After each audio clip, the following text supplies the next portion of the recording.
It's honestly wild how Kingdom Come Deliverance doesn't start with you as some destined knight of the kingdom or a noble bastard. No, you're just plain Henry, a blacksmith's son trying to get by in Silver Skallets, a mining village tucked away in the Bohemian hills. No prophecies, no ancient bloodlines, just a quiet life hammering iron until 1403, when Sigismund of Luxembourg, King of Hungary, who also happens to be half-brother to Bohemia's own Wenceslaus IV, unleashes his mercenary horde. These guys were brutal humans, paid to loot the silver mines dry and pave Sigismund's path to the throne. Henry wakes up in the chaos, villagers butchered, homes torched, and his parents have been slaughtered. Henry barely escapes, riding away to warn the nearby castle as the flames swallow everything. He returns later to find his parents' dead bodies. He proceeds to bury both of them and swears vengeance against those who have done them wrong, along with a promise to retrieve the sword his father had made for the local lord, which had been taken by one of the attackers. This seems like the start of a hero's journey, but it really isn't. Henry is a nobody, illiterate, clumsy with a sword, and mocked as a commoner everywhere he goes. You crawl through Rattay, begging for scraps, dodging nobles and begging lords like Sir Radzig Koblier for help. Radzig was actually a real historical noble who lost all his silver in the raid. Slowly, through training, a lot of side quests, and brutal realism in what is really a medieval simulator with a great story, Henry claws his way to becoming a man-at-arms. He becomes useful, and in medieval Bohemia, being useful to the right or wrong people, that's really just a one-way ticket to the next massacre. Henry's quest is not what defines the world around him, like you see in most other games. Really, he's just trying to get what he wants, while also trying to get people who are socially higher than him what they want, and killing a bunch of people along the way, while making sure he doesn't piss off the wrong people, while also making sure he has a save potion. Yes, there's a literal potion to save the game, or you have to find a bed you actually own to save your game. So yeah, that's basically the first game in a nutshell. Kingdom Come Deliverance 2 picks up right there, minutes after the first game's end. Henry is travelling with Radzig's men, along with a noble that he has almost become friends with, who also happens to be pretty useless. But who cares? He's still Henry's friend. They are travelling to Kutensberg, a city in Bohemia. Sigismund's shadow is still around. New alliances, betrayals, and the same gritty crawl from mud to maybe becoming a decent knight. But remember, in this world, every oath is a chain, and usefulness, it gets people killed faster than anything else. Super grounded, isn't it? No dragons, just a lot of history, along with some awe-inspiring visuals and some of the best world building in gaming. Radzig was actually a real historical figure, a trusted figure to Wenceslaus IV and Scarlet's lord. In the game, he's plotting guerrilla strikes against Wenceslaus's half-brother Sigismund, who just sacked Kuttenberg in late 1402, using silver to finance his campaign for the crown.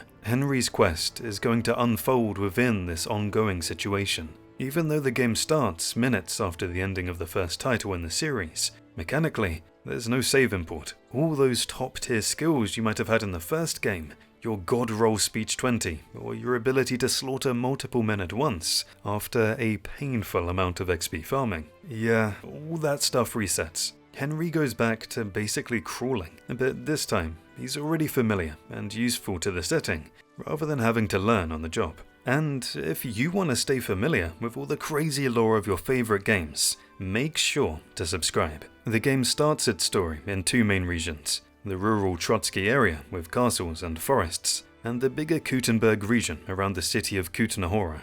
Kuttenberg is the second, larger map, and it covers about twice the size of the first game's full map when counting all the areas. The game recreates Kuttenberg as it looked in 1403. A real silver mining city in Bohemia with a population of more than 10,000 people, and a lot of tunnels looking for the good stuff. Everything was good until Sigismund of Hungary invaded. Unlike Skalitz, which was a small mining village with no big role that burned away easily in 1403, Kuttenberg matters. Its fall hurts the whole kingdom's wallet and politics. Skalitz let Henry do what he wanted to do, after a lot of leveling up of course. But Kuttenberg is different. It watches everyone. Guards patrol the streets and check papers. Informants snitch. Reputation is key. Higher reputation opens up the world. Shops, quests, and noble talks. Low rep means arrest, beatings, and even exile. Henry has to act properly, talk fancy, hide his blacksmith roots, and not proceed to murder everyone just for the fun of it. This shows up in the gameplay as well. More city quests are now about spying, feasting, and writing letters for miners, like this one quest, which has Henry infiltrating a city council banquet for nobles. There's no fighting at first. Serve councillors drinks, listen in on Sigismund's plans, use speech of stealth to get around, and wear the right clothes. One slip in any of it, and the guards kick Henry out. Side quests have a similar theme. Lighter lords, pickpocket spies, but get caught, and his reputation tanks. There's less room for murdering tactics here. Kuttenberg has better gear and shops than Trotsky. Big markets for armor, swords and potions, but more danger too. Thief guilds, minor riots, and Sigismund's mercenaries. The map, even though it's condensed for the game and for players to walk around, closely matches the real layout of the actual location from 1403. Your clothing matters, now more than ever.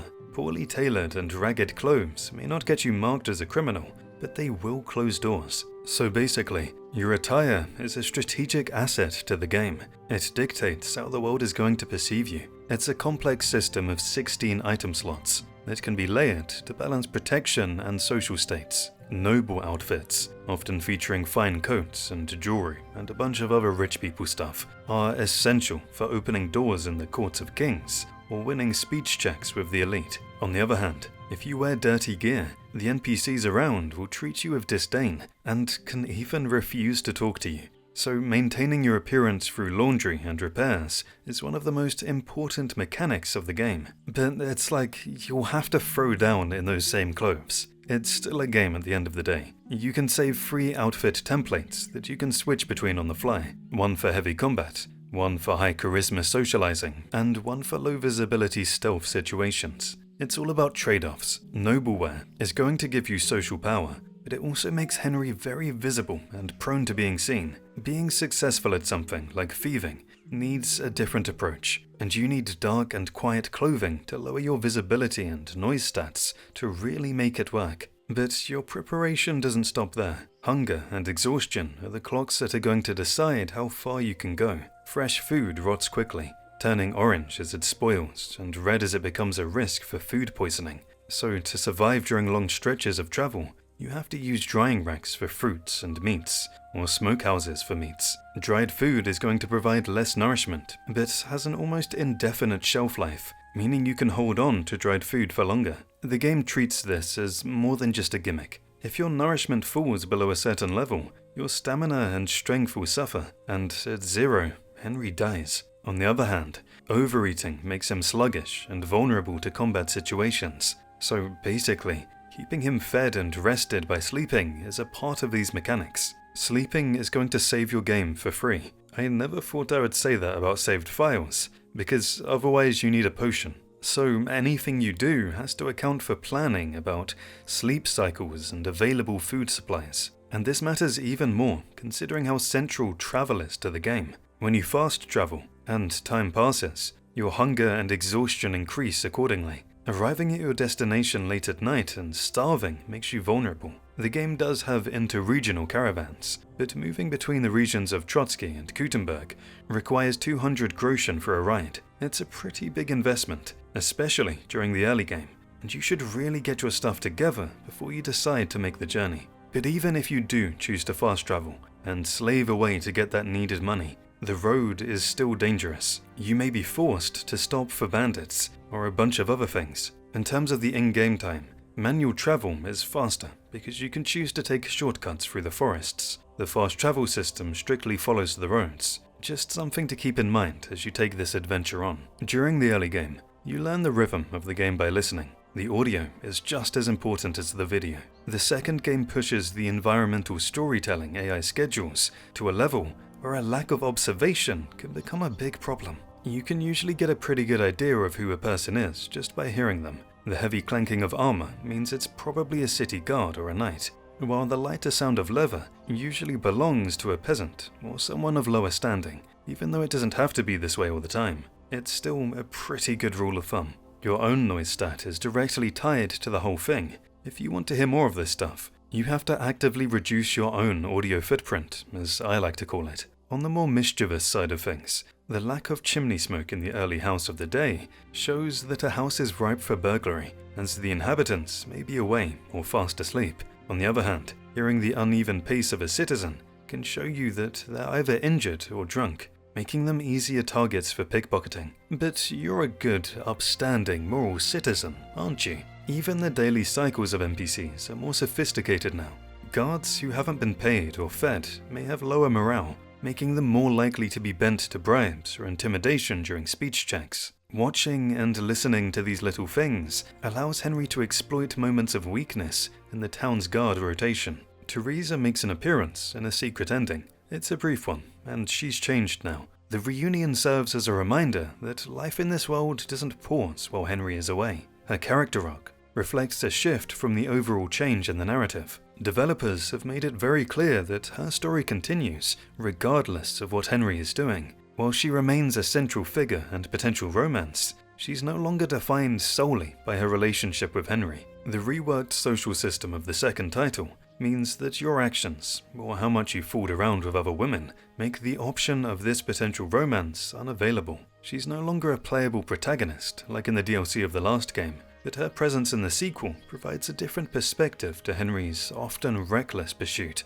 of vengeance and noble politics. And I think that's a really nice thing to be put into the narrative. To maintain your bond with Teresa, who has learned to rely only on herself, Henry has to put in the effort. Romance is now more integrated into the game world, rather than being a series of isolated dates. Bringing gifts, or simply showing up consistently clean and well presented, matters here more than ever before. In a world where people are facing all of these problems while the nobles fight their own wars, Henry's ability to support these people can alter the tone of his interactions with the rest of the world. Another character from the first one makes a return here, Sir Hans Capon. But over time, he is not nearly as jolly as he used to be before. He's been brought down by the brutality of what's happening here. While he remains Henry's most charismatic ally, his arc transitions from youthful debauchery to the heavy burden of this collapsing state. This comes from the fact that he's lacking a true power base in the face of Sigismund's forces.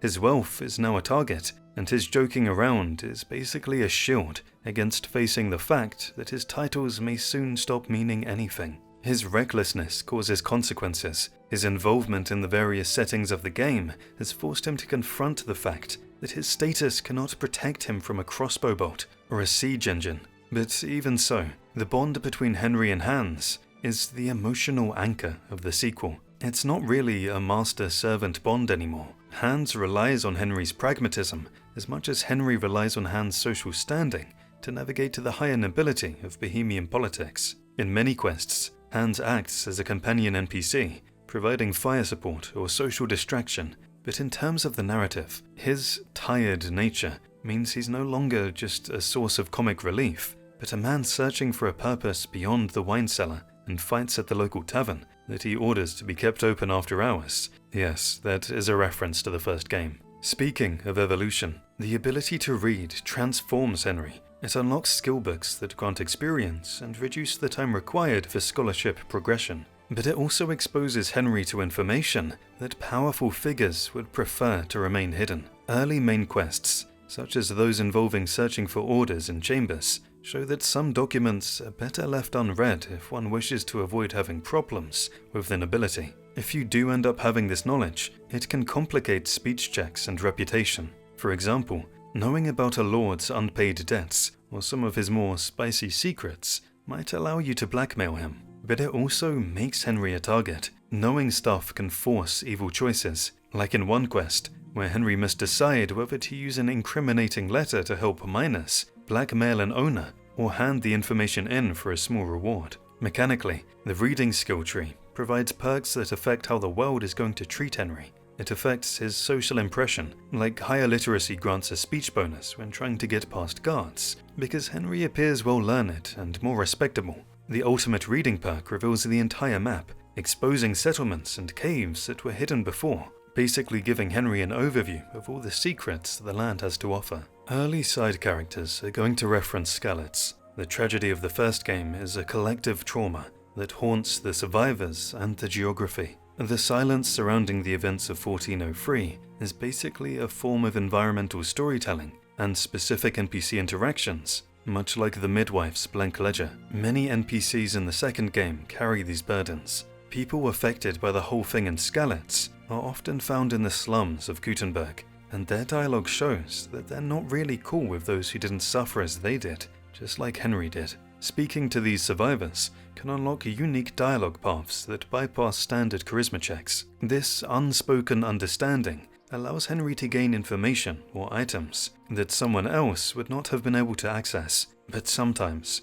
bringing up the Red Year can backfire. Some NPCs may shut down entirely and refuse to speak to Henry if you bring up this topic too bluntly. The weather has been transformed from a visual aesthetic into a physical layer of survival that's going to decide the pace of Henry's adventure across Bohemia. Rain turns the roads into stamina-draining obstacles. It will slow your travel speed. It will also mess up your clothes, tank your charisma, and make you look like a commoner. We can't be out here looking like peasants now, can we? As visibility shrinks, the game's detection system changes too. Rain is going to cover up the sound of your footsteps, and guards don't see as well, making a storm the perfect cover for a stealth infiltration. It's really satisfying when you pull one of those off, but the persistent footsteps in the mud mean the trail is more obvious to NPCs, and a muddy Henry casually walking away from a crime scene will always be more suspicious than a clean one. Staying in the rain for longer periods of time without the right gear can lead to negative effects, making Henry more susceptible to fatigue. Moisture affects your equipment, and keeping your sword sharpened is harder when the elements are working overtime to rust and dull your weapons. So really maintaining yourself throughout these weather conditions is a mechanical necessity for social success. To keep your stats high even when the roads turn to mush, focus on high-quality outer layers that resist staining or provide higher base charisma to offset the negative effects. But keep in mind that charisma is an average of your visible gear. If you wear a muddy cover over a clean, noble shirt, the shirt's charisma is negated. Use one of your free outfit presets specifically for high charisma social interaction, and only equip it once you're undercover. When the rain stops, you have to take a bath and clean your clothes. If you don't have enough money for a bathhouse, just make some soap at an alchemy bench and do your business. If you go too long without washing, you gain the stinker debuff, which makes you easier to detect by smell while sneaking. Church bells are the heartbeat of the social and political order. They ring differently to signal to the populace if something is happening. Historically, and of course in the game's logic as well, control over the soundscape was a necessary symbol of political dominance. If bells had once told you about an hour passing, it often indicated a town had been sacked or was under a new hostile regime that views the previous clergy as prisoners of war. In other cases, the bells are used as timers, like there's this one time Henry has to rescue Hans before the 12th bell rings, signaling the execution. On the other hand, bells can also serve as alarms against raids and natural disasters. In some cases, you can actually influence this mechanic of the game. In Old Kutna, after completing the Mouth of Hell quest for Father Marion, you can donate to install a new bell. Hearing it ring for the first time triggers the Voice of the Bell trophy, and is basically a symbol of community identity and resilience. When Sigismund's forces occupy a new area, they enforce a new order. Sigismund was known to confiscate bells to create cannons. A silent tower means that now the bell is probably part of some machine that will be used to bring death to more people. Horseback travel has also changed here. The dynamic encounter engine for the game makes objects in the world become physical obstacles based on recent regional skirmishes. If a patrol was wiped out nearby, it lets these obstacles stay there, and this can attract bandits and scavengers who will then try to kill you if you're traveling on the same road. If you steal from a dead man's cart in plain sight of refugees, it will tank your reputation of the local populace. NPCs now have weight and add to the game in a meaningful way, because these accidents are going to legitimately stall Henry, as they require you to slow down to pass. If you decide to immediately run everybody over as you do in GTA, you'll be arrested immediately if any guards are nearby. Merchants fleeing the war are sometimes carrying valuable stuff, but sometimes these guys die during these accidents on the road, and collecting these goodies could mean the difference between buying that weapon and having to steal it, only to later get caught and chased out of town. Speaking of roads, even though fast travel does exist, it really feels dishonest once you get really immersed in the game. It's like a story missing a paragraph. You miss too much. The real world of this game is hidden between the icons on the world map, the unmarked discoveries. The still noises you hear when you're out in the wild lead to hidden areas and people that you wouldn't have found otherwise. These NPCs can offer unique trades or training that you simply cannot trigger if you switch to fast traveling your way through the entire game. Manual travel also happens to be the best way for leveling up horsemanship and scouting. Simply seeing a wolf or a stranger before they see you levels up your detection and vitality stats, and all of this growth is basically thrown away once you choose to fast travel. While you fast travel, the AI schedules that the game has for every NPC in Bohemia are going to go on as usual. Arriving at a destination using the mechanic might mean you skip to the brief window where a target might have been vulnerable, or a merchant had a rare item up for sale. The world of Kingdom Come Deliverance is absolutely amazing. Don't miss out on it just because you're scared of going out alone. Because even if you do fast travel, you can still get ambushed on the road, and that forces you into a fight where you start surrounded and disoriented, and before you know it, you're dead. When was the last time you slept? Also, your nourishment and energy drain faster during fast travel, or maybe it just seems like that. To really enjoy this role-playing mechanic to the fullest, try using your horse to navigate landmarks instead of using the compass. Sure, it'll be frustrating at first, but once you get the hang of it, it will immerse you even further into this world. In terms of combat, the AI has evolved from being static into reactive individuals who weigh the risk of death against the reward of the fight. Enemies now try to measure you by looking at your appearance and equipment before committing to a good old sword fight. If you're covered in heavy armor and carry a longsword, lower level bandits might hesitate, mock you from a distance, or decide to just abandon the situation rather than fight a walking fortress. The death of a leader can also cause a chain reaction in the morale of his men. Dispatch a group leader and make it obvious that the rest of the men might break off and run for the hills. This stance of combat is supported by several mechanics. Firstly, the original 5 attack directions have been reduced to 4 to allow for better combos and master strikes. Unlike the first game, where any peasant could master strike you, only skilled fighters can do them now. They're only possible if the defender is facing the correct attack direction, making aggression the go-to strategy in most of these cases. Getting injured is no longer just a health bar drop anymore. Wounded limbs can incapacitate enemies, or Henry, changing their behavior from being aggressive to defensive and even retreat. Fighting multiple enemies, as badass as it seems, is now more about spacing and priority than it is about having the best gear. Even though the gear helps a lot, enemies will actively try to flank and get behind you. Constant movement is required to keep them all in your sights so that you can block effectively. The soul of your weapon is its condition percentage. Neglecting it is going to cause you a lot of problems down the line. A longsword with low condition loses its piercing effectiveness. In a thrust-heavy duel, a chipped tip will slide off plate armor, and it forces you to rely on less effective strikes. Heavy weapons like axes and maces rely on weight. Lower condition for these weapons means that your weapon is unable to pass through the target, requiring more stamina to recover for the next swing. This makes you vulnerable to the faster and more reactive AI. Arrows are fragile. Using damaged arrows significantly increases their spread, making long-distance marksmanship pretty much impossible. And these arrows have a higher chance of breaking, meaning you can't recover them once you actually kill the guy you shot. But like everything else, the game doesn't stop there. Being this reluctant blacksmith is a core gameplay mechanic too. You must manually sharpen your blades at a grindstone.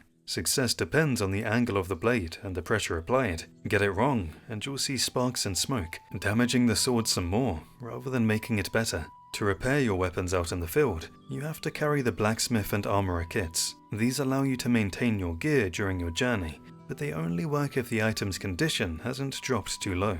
If it gets any lower, only a professional can fix the stuff then. Keeping your weapon clean after it gets bloody is also part of the gameplay, as a bloody weapon makes you look like a common killer, tanking your charisma in civilized company. In early ambushes, you might notice the bandits don't shout as much, especially if you played the first game. This is an intentional design choice. The silent ambush is a haunting evolution of the first game's loud bandits. The developers at Warhorse Studios have tuned the AI behavior to prioritize stealth over intimidation. Bandits who are starving don't waste their breath on battle cries. It reflects the changing world, where the Hungarian invasion has reduced the common man to this state of primal starvation, turning all of this early combat into a plea for survival. This can be seen in the fact that many early game enemies are displaced refugees and peasants. Their morale is tied directly to their nourishment and wealth stats. If Henry's charisma or gear reflects that he's a gigachad of all the goodies,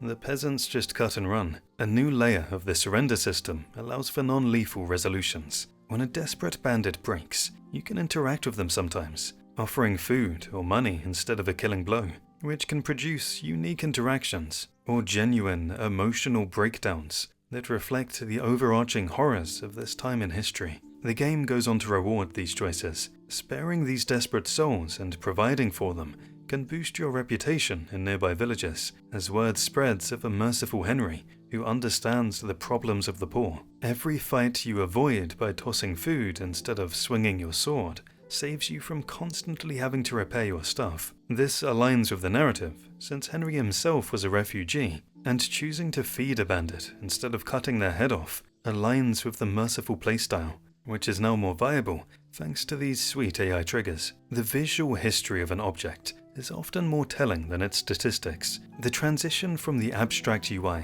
to actual graphical detail in the game means that your shield is now a living record of the strikes that you have used it to parry. As you block, the game uses high-fidelity textures to render notches, splinters, and paint loss in real time. A shield at 20% condition just looks like a pile of metal held together by iron bands. The game does a fair bit of environmental storytelling here as well, by featuring crests from families lost in the recent events. The developers bridge the gap between Henry's past and the current state of Bohemia. These items are often found in the hands of scavengers and other regular bad guys. It shows that there has been a downward flow of wealth and resources following the destruction of noble houses, as the common man decides to take matters into his own hands. Heavily splintered shields provide lesser protection against piercing attacks, and an arrow or a thrusting sword is more likely to find this wear and tear in the wood, potentially causing bleeding damage, even though you're actively blocking. It really makes you stay on top of all of these mechanics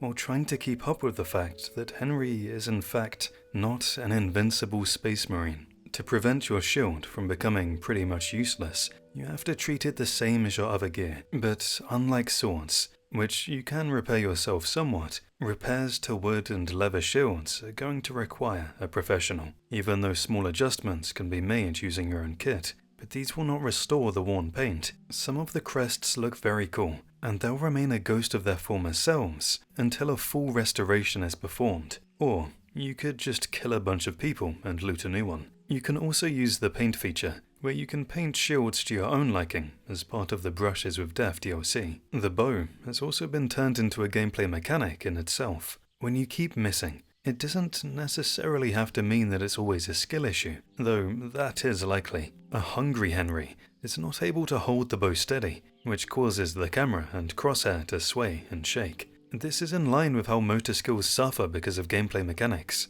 Being soaked in the rain adds weight to your clothing, which increases the stamina cost of drawing your bow. So basically, when it's raining heavily, you have a much shorter window to aim before your arms fail and the shot is forced wide. The same thing applies when you're sprinting. Henry's breathing becomes heavy after heavy sprinting, so you don't have stamina, and it forces you to wait some time before you can aim properly and release your arrows on target. Coupled with all the weather mechanics and the rest of the stuff, you have to really prepare before going into a combat situation. Wearing a bracer is more critical than ever. Without it, string slap damage is even greater because of the fact that Henry does not know how to use a bow at the start, leading to more health lost during a skirmish as you shoot. You can also stock up on potions to steady the hand during these situations. Guards recognize faces now, Too many crimes in a single district will cause hostility and commentary to go along with it. Now, your reputation is a living narrative that the city guards actively discuss. The commentary of the NPCs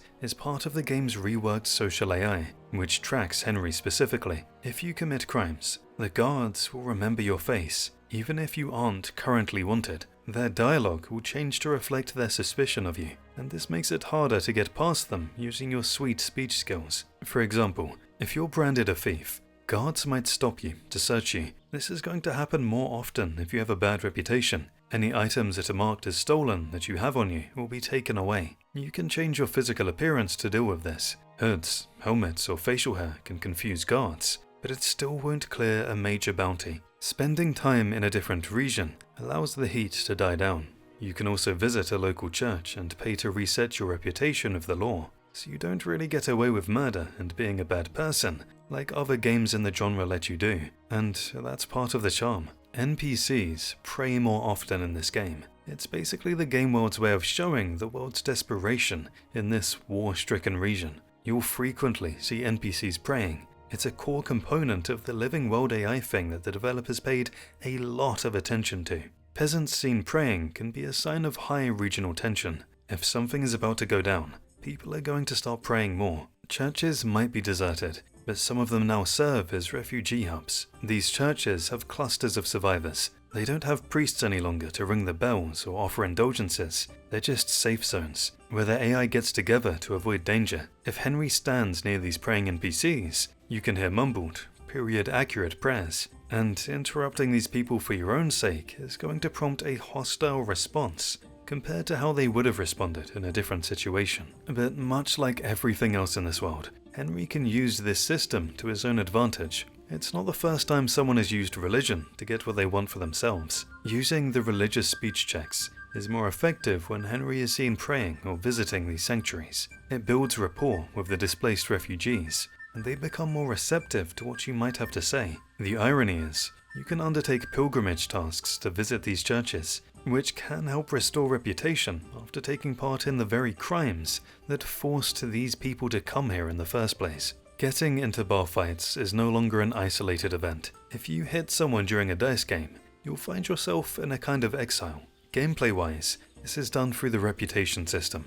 Taverns are the social network of Bohemia, and whatever you do here is going to spread. If you hit an opponent at the dice table, the tavern keeper can refuse to serve you, and NPCs will stand up and leave the table when you approach, which basically locks you out of gambling-related side quests. Even if you go someplace else to play, this effect can spread between districts. Dice players may require a higher entry fee, or refuse to play with you because of your reputation for casually stabbing people when you're losing. Losing access to taverns is going to put you at a serious disadvantage. You can't gather rumors as well, find quest givers, or access the cheapest beds and food. To reverse your status from being this insufferable sore loser, you have to repair your reputation. Some innkeepers can be bribed to forget the stunts you pulled a while back by buying a round of drinks for the house. This can be done using dialogue prompts. The drinking skill tree perk called Loose Tongue can help you talk your way back into the good graces of the locals,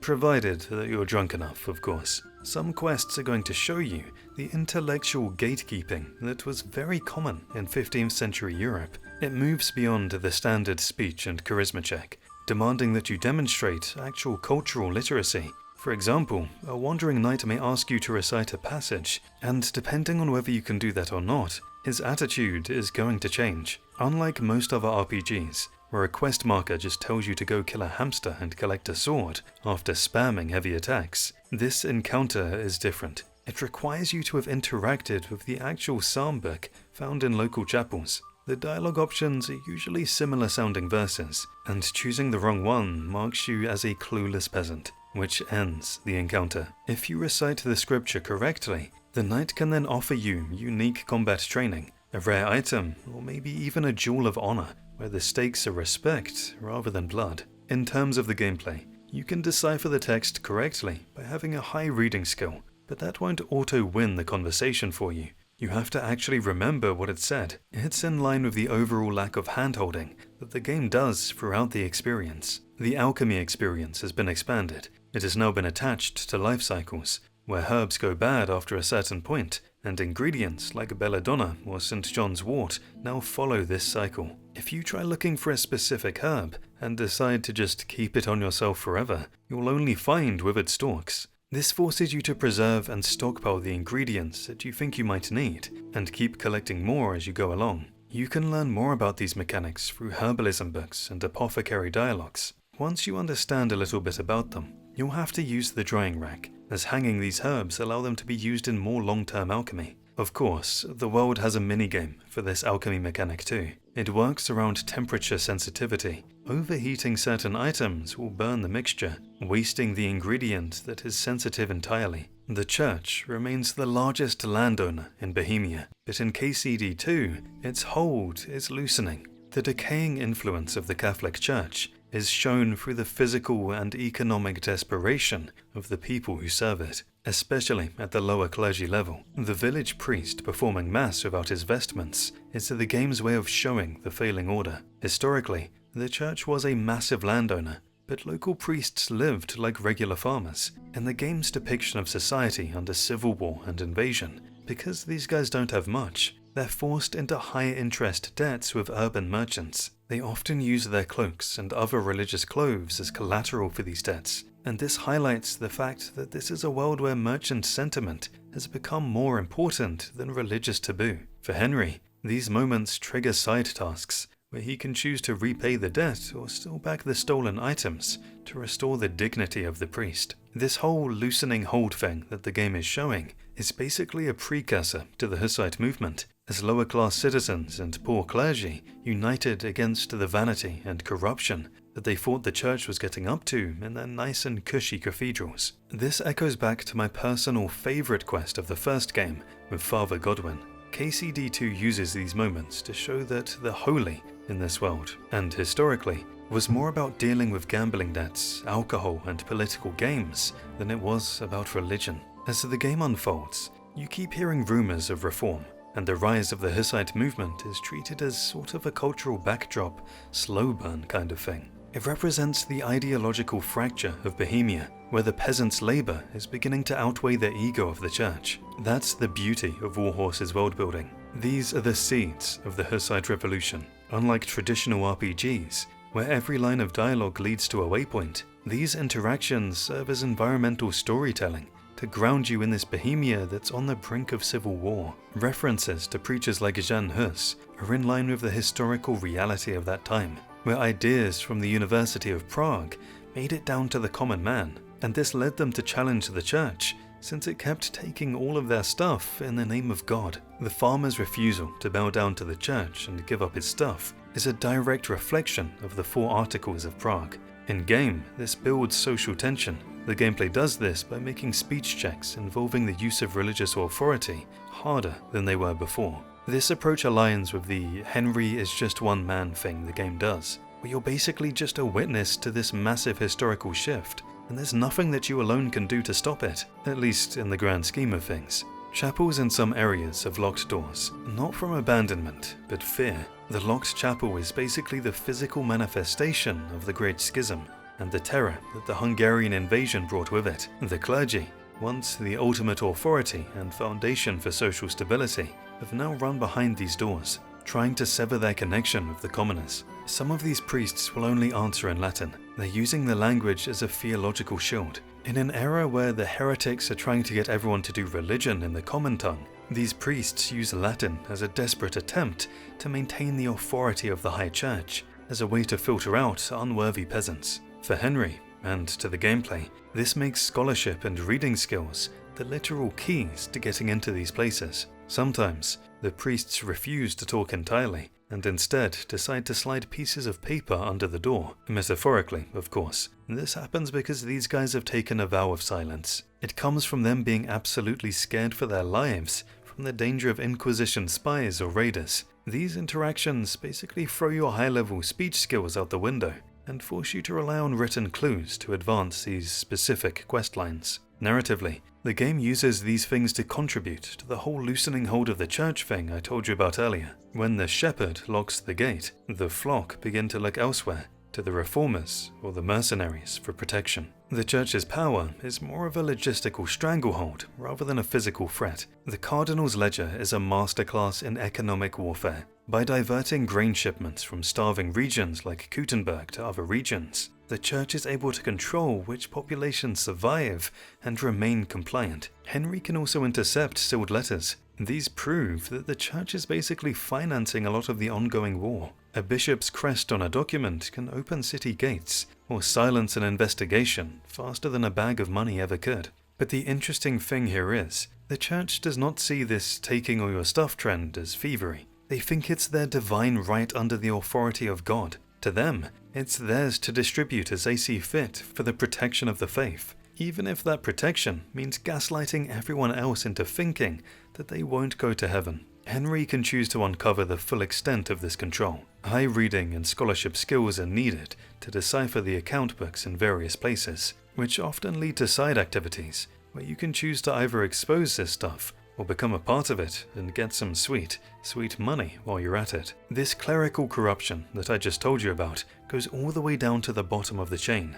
The moral fatigue of the clergy is a recurring theme that the game tries to show you. Like, there's this one priest who spends more time with horses than he does with scripture because he finds more honesty in animal nature than in the corrupt nobility. This subtle thing in environmental storytelling manifests as neglecting their religious duty, and it comes from social helplessness. In a world where knights and their armies, along with powerful lords and their support, proceed to mercilessly massacre people for their own gain, the lower clergy feels that there's no point in trying to preach to this storm. You can find various disillusioned NPCs near the Gutenberg stables and taverns, such as the local horse traders and low-ranking friars, whose dialogue serves as a character study on the erosion of faith in Bohemia. Their preference for the honesty of manual labor and horsemanship over religious duty reflects the growing pessimism of the era. Interacting with these characters often requires Henry to lean into skepticism or practical skills. For example,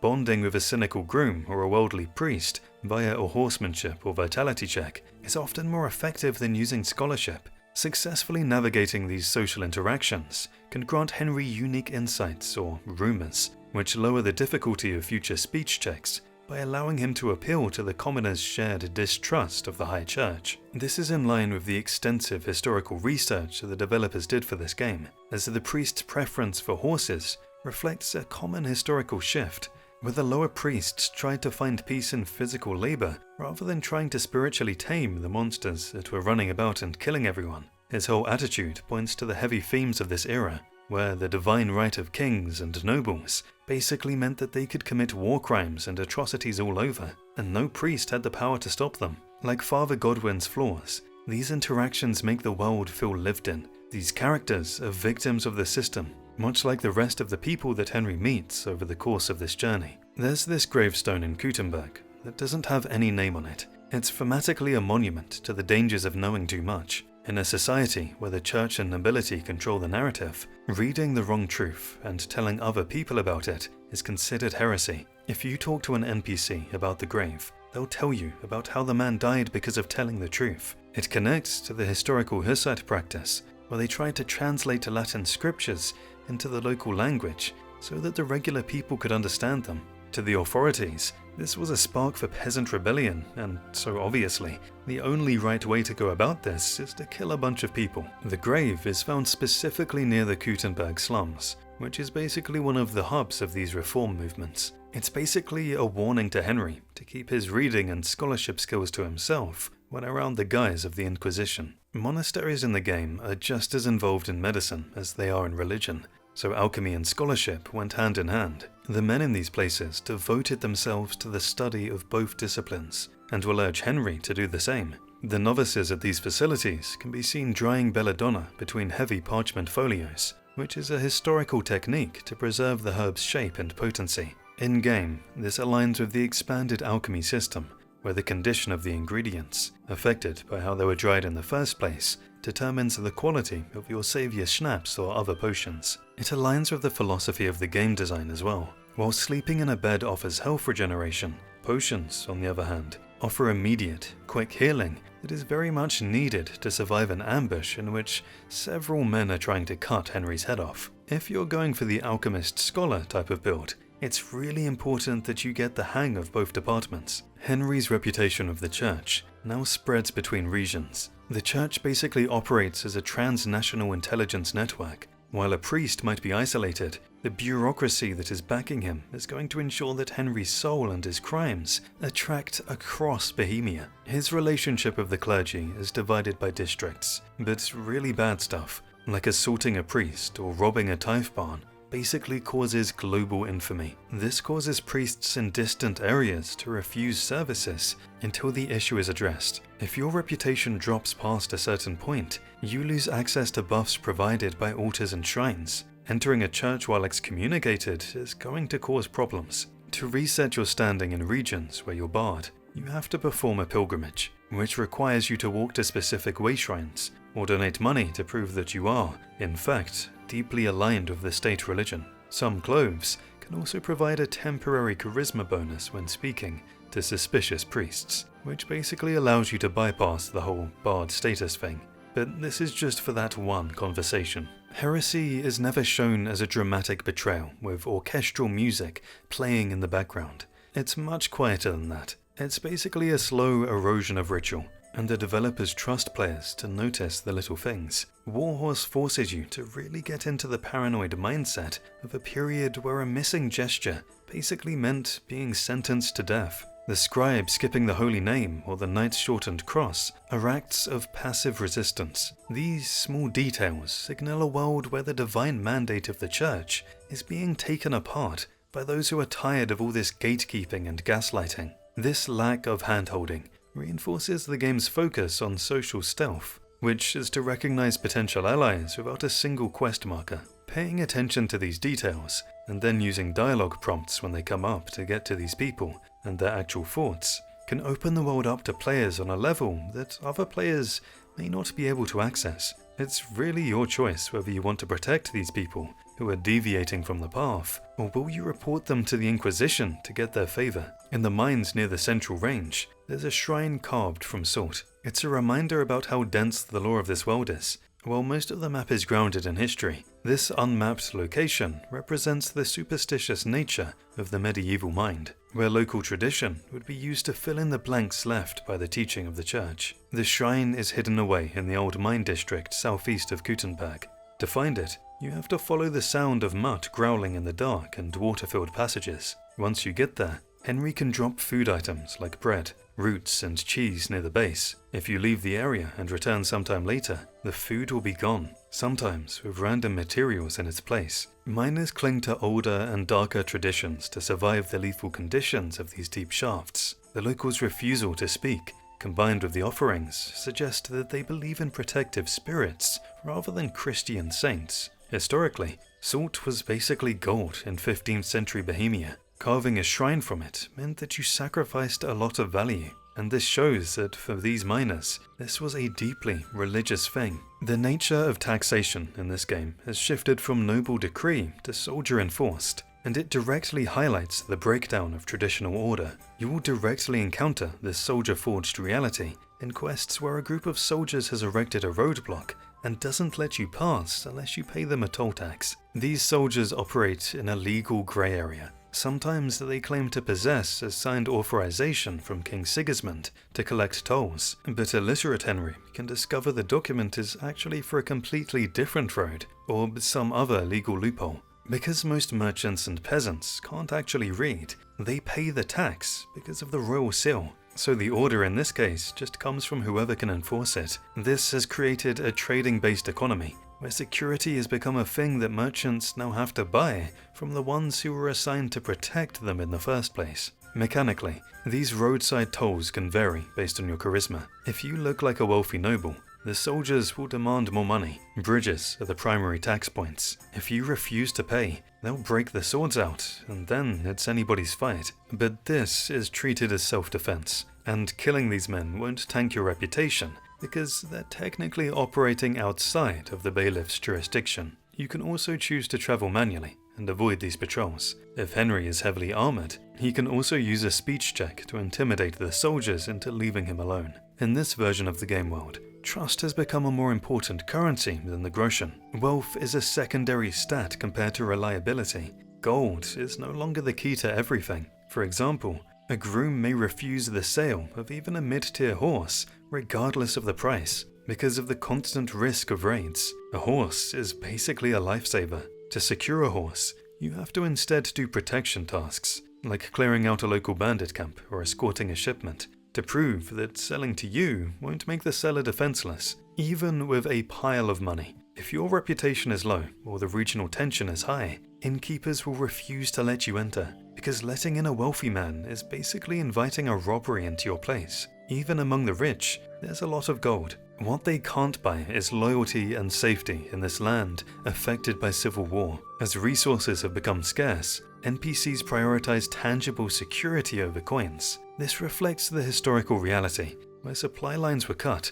and a man with a full granary was richer than a man with a chest full of coins that he couldn't eat. The guild system of KCD2 is a wall of social bureaucracy that Henry has to navigate. Unlike the first game, where coin was king, the social logic of 1403 Bohemia now decides that who you know and what you know is important to gain access to the best stuff. Guilds are factions with long memories. The tension between masons and bakers, or tanners and blacksmiths, is based on resource competition and historical rivalries. If you have a high reputation of the Blacksmiths Guild, a rival tanner might increase their prices or refuse to trade entirely. It's high school all over again. Like, there's this armorer in the game that demands that you name the saints of the forge. It's basically a scholarship and speech check. By naming Dunstan, Clement, or Eligius, Henry gets the man to be much nicer to him than he was before. To get these stubborn people to be more receptive to Henry, you need to really nerd out over their guild traditions.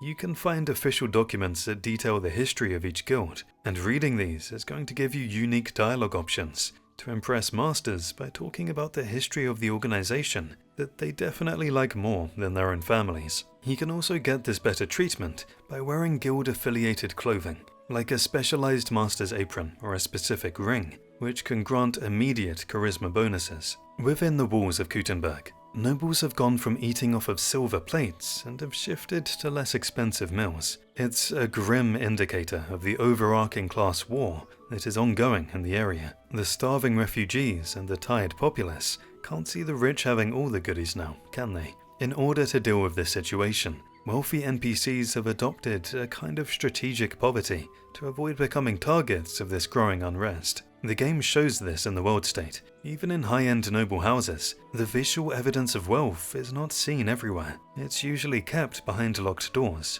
and the rest of the house looks pretty dry. Or maybe they just have terrible interior decorators. The domestic staff serving these noble houses are always on the lookout for evidence of wealth, and they will not shy away from any opportunity to steal it all away. It's because people are desperate, and the game does a great job of showing players that through these details. The studio made no exception for Henry either. Wearing flashy clothes is going to give you a charisma buff, yes, but it will also increase the chances of being ambushed. At the same time, players can also use this detail to get really rich themselves, as the game offers a deeper challenge. Many of the valuables that people have are now hidden in hard and very hard locked chests, and you can just conveniently not be there when they find out their generational chalices are no longer in the chest. This bit echoes back to the first game, where the survivors of Skalitz, just like the NPCs in Kuttenberg, reacted to the economic reality of all this war that's been waged, where wealth has become a liability rather than remaining an asset. The platform in the town square serves as a silent witness to the brutal injustice system of the time in which the game is based. It's a piece of environmental storytelling that shows how the threat of violence had become a part of the landscape, and someone getting flogged was just another Tuesday. Sometimes, there are children playing on the platform. It reflects the overarching desensitization of the populace. To the kids, it's just a playground. For the parents, it's a reminder of the power of the bailiff and the Inquisition. Henry can also get punished if he gets caught committing a crime and cannot pay a fine or persuade the guards. Getting flogged will negatively impact your health and make your character weaker for a period of time. The Torn residents will gather to watch and mock Henry, lowering his reputation and charisma. After the punishment is done, even though everybody leaves, the consequences stay there. The townspeople will treat Henry with suspicion and a poor attitude for a while. If the crime was severe enough for Henry to get branded, the NPCs in the town will recognize the mark on his neck and treat him as an outcast, making it very difficult to trade with them. To address this, of course, Henry has to go on a good old pilgrimage to seek absolution. The fact that the country has been in a constant state of war for a while now has inverted the traditional sanctity of the world. The church crypts have become warehouses, and soldiers now sleep beside graves that they dug for others. Basically, the architecture of faith has been reorganized for the logistics of death. Historically, stone crypts were used to prevent rust and oxidation on plate steel. For the game and for Henry, this means that these locations usually have the sweet kind of gear that you wouldn't find as easily on the muddy surface. Storing weapons and armor in these religious sites mean that the military no longer fear the Inquisition. It reflects the overarching shift in how people are responding to the authority of the church. Encampments are more permanent because they're dynamically fueled by local raids. You can find that these camps usually have more preserved food than the towns themselves. It's because the quartermasters manage a flow of stolen goods that never reach the public market and are kept just for the soldiers. No battle in KCD2 starts on even ground. One side is always late, malnourished or misinformed, and you start to realize that victory is really about timing. The even ground of traditional RPGs is a luxury that the 15th century couldn't really afford. Victory is won in the hours before the first combat situation starts. The tactical AI of the game is a big part of the gameplay here. For example, a group of soldiers that have had their food pot poisoned by something like Bane before an engagement will suffer massive losses, so you basically win the battle before it even starts. Recon is also a big part of the preparation. You can proceed to prepare an ambush, giving you much needed time so that you can get a few arrows off before the melee begins. Henry's reputation has evolved from being a local underdog in the first game to a more recognized figure of higher standing. He has now gone from being a simple peasant soldier to becoming an Edelknecht, which basically means a non-knighted noble. His reputation is dynamic and is very dependent on what you do throughout the world. Word of this is going to spread very quickly, so it's best to do nice things and not steal from that poor old lady you've been eyeing. In contrast to the first game, Henry is now more accepted by higher ranking officials, and they often treat him as a squire, especially in Kuttenberg. Even people he has never met before might recognize him. Reputation is going to be tracked by individual and by region, but it really is a weighted average of the two. Actions like helping people out, succeeding in speech and intimidation checks, or winning tournaments are all things that will raise your status. On the more general level, people in the game will start referring to Henry as that one from the east because of his origins. This aligns with the fact that Henry and Capon are in new lands, and this is a more complex political landscape, and their status as newcomers from the war-torn east sets them apart from the local nobles for the most part. During the time leading up to the release of the game, the developers and marketing team of the game really doubled down on the idea of massive battles. These large-scale battles are designed to be cinematic and story-driven, and they often feature a lot of scripted moments, which are very similar to the first game. These battles, instead of just being your playground to commit mass murder and kill people by the thousands, are designed to tell a specific story, which can make them feel like one of the more scripted parts of this otherwise very sandbox-heavy game. Even though this is a more ambitious and grand sequel, the game engine still has a lot of performance issues when dealing with large numbers of AI, so even though these battles look pretty sick, the actual combat is going to be mostly you against one, or at most a few enemies, breaking the segments down into more manageable crowds.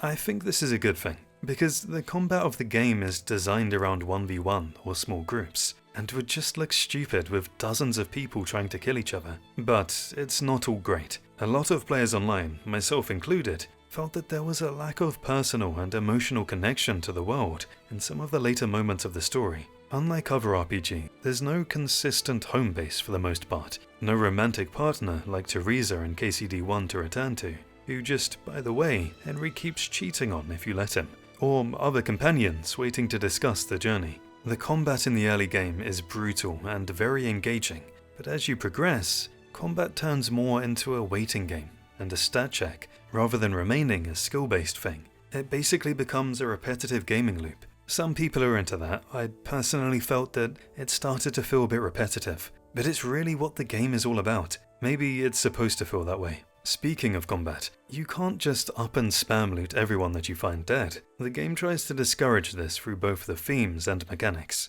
Unlike picking things up from the ground, looting bodies, especially those of soldiers and in public, is considered a crime and will mark items as stolen in some cases. If NPCs or guards witness you looting, or you're seen in the area where a body is found, it will affect your reputation. Items marked as stolen can't be sold to merchants, and must be sold to fences or stored until the stolen status disappears. On top of that, a lot of the gear drops from enemies are mostly lower quality, and you're better off buying or crafting better equipment yourself. All in all, the game treats the looting experience as a dishonorable thing, something that doesn't really align with a good playthrough. But ultimately, it leaves it up to the player. There are exceptions, of course. Looting bandits and cumans is seen as the spoils of war, and you can go crazy with no judgment. This is all important because the game tracks the value and number of items that you steal in your overall crime statistics. These are going to influence the dialogue in key narrative moments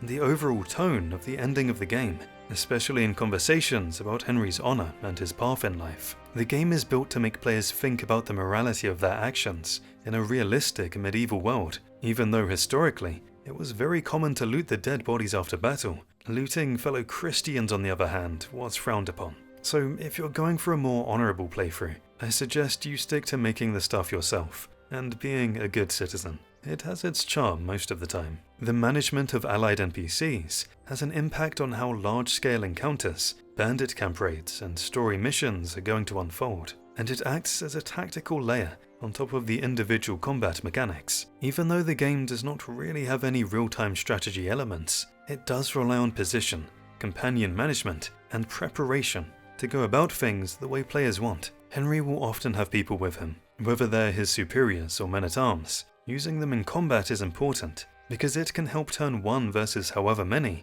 into a more manageable fight. This can mean deciding when and how to attack, using ranged weapons before charging in with swords, or using terrain to funnel enemies into close quarters. During more specific story moments, Henry can also be in charge of small groups. He can command them to hold a defensive position, or push the line forward and set up for an assault. The developers took this further and tied it to the fact that all of this connects to how you handle questlines. Let me explain. Decisions made early on can change who fights for you later. Like if you did something earlier for someone, they might decide to help in a fight that happens later on, which basically adds to the whole reputation and choices theme that the game really likes to use. The game's combat is designed to be difficult, and that makes these choices much more important. We see the other side of this changing tide too, because KCD2 moves from the countryside to the major economic hub of Gutenberg. Here, the power of the lords of the country is now being challenged by the wealth and increased influence of the merchants and miners, showing a shift towards this more urbanized and money-driven economy. The definition of lord is shown to be changing to allow for lower nobility and merchants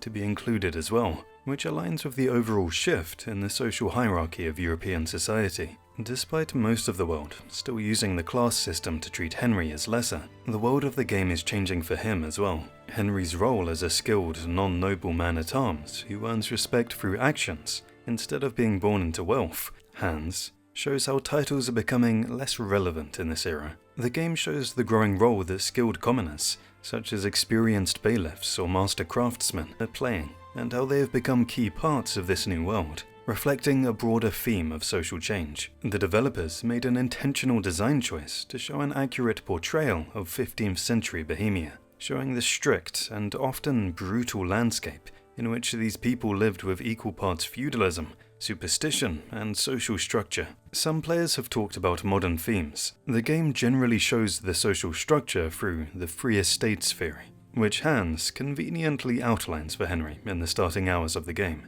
Basically, the theory divides humanity into three groups: nobility, clergy, and peasantry, and establishes that whichever role people are born into is ordained by God. and breaking off from your assignment and developing a sense of self is considered unnatural. The setting does include diverse and specific groups, like the presence of a Jewish quarter, but the studio has kept on saying that this is to align the game with historically accurate themes, rather than trying to please the modern diversity crowd that's affected a lot of media lately. Archers are to be feared more than swordsmen in this world, because they break the rules of the melee combat system, giving out constant damage and staggering players while being difficult to target, especially when you're fighting a bunch of people. Sure, you can manage the melee enemies with master strikes and parrying, but archers, especially when they have melee backup, are very annoying. They're basically stunners. Even if they don't get through your armor, their hits are going to stagger Henry, which messes with your attacks, and leaves Henry vulnerable to attack by the melee support. The consistent damage the archers inflict while being away from you adds up over time, and can create real problems if you don't go after them first. Compared to the first game, archers in this one are much smarter about positioning themselves to avoid melee. While it makes for a more interesting gameplay experience, it did not stop me from hating them all the same. The inventory limits act as a structural and ethical limit that forces players to make decisions accordingly about what they value. Is it wealth, or is it honor? The game gives you a starting capacity of £100, and this makes the decision of what you choose to carry paramount. High value and heavy loot, like plate armor, is going to fill up your inventory quickly. You have to decide whether or not it's worth it to heavily burden yourself and slow down your movement, or let it go and risk going broke later on. Being overburdened means you can't fight or sprint, and are very limited. This forces the choice, because as long as the player stays like this, they will always be vulnerable to being attacked. It's always best to prioritize high value and low weight items, like that sweet jewelry, and then store it inside your stash wherever you're holed up at that time. The kind of weapons you collect is going to determine the kind of character that you end up with by mid-game. Henry's abilities improve based on the actions the player chooses. Using specific weapons is going to make Henry better at using those weapons, and it also directly influences which perks are going to be unlocked. You can choose to specialize in heavy weapons, which require more strength and stamina to swing, which means your character is going to be more focused on brute force rather than being an agility-focused fighter. But ultimately, the game tries to encourage players to use a bunch of stuff. It's to exploit the weaknesses in enemy armor types, and it's all a game of rock, paper, and scissors. KCD2 focuses on a detailed and simulated world, and that's why wounded NPCs won't disappear from the game. The engine features a high level of persistence,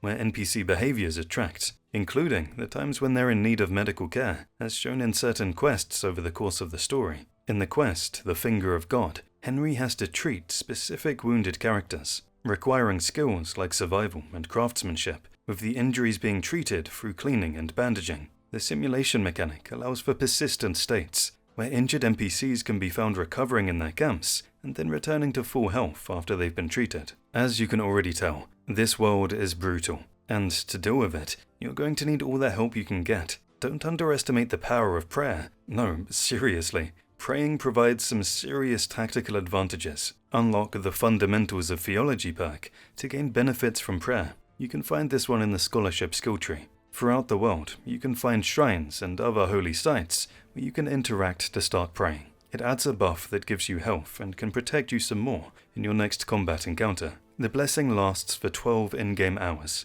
or until Henry consumes it during a fight. On the other hand, you have commanders and lords who treat religion as a lot more than that. It aligns with the fact that religion was everywhere, and a foundational aspect of Bohemian life in the 15th century. Even though the peasants took religion very seriously, the game shows that the elite often use religion as a way to become more powerful and elevate their own social standing, using religion and fancy speeches to justify violence and death against their enemies, calling them heretics. Religious authority is used as a way to enforce social norms, like preachers regularly identifying women as sources of evil. Despite all of this, some of the leaders and lords in the game show genuine and sincere levels of faith, especially during times of grief, like praying over the dead after a battle. Religious figures, and therefore ideology, are deeply involved in the narrative themes the game explores, including the actions of the Teutonic Knights. More on them later. KCD2 is arguably the most linguistically accurate game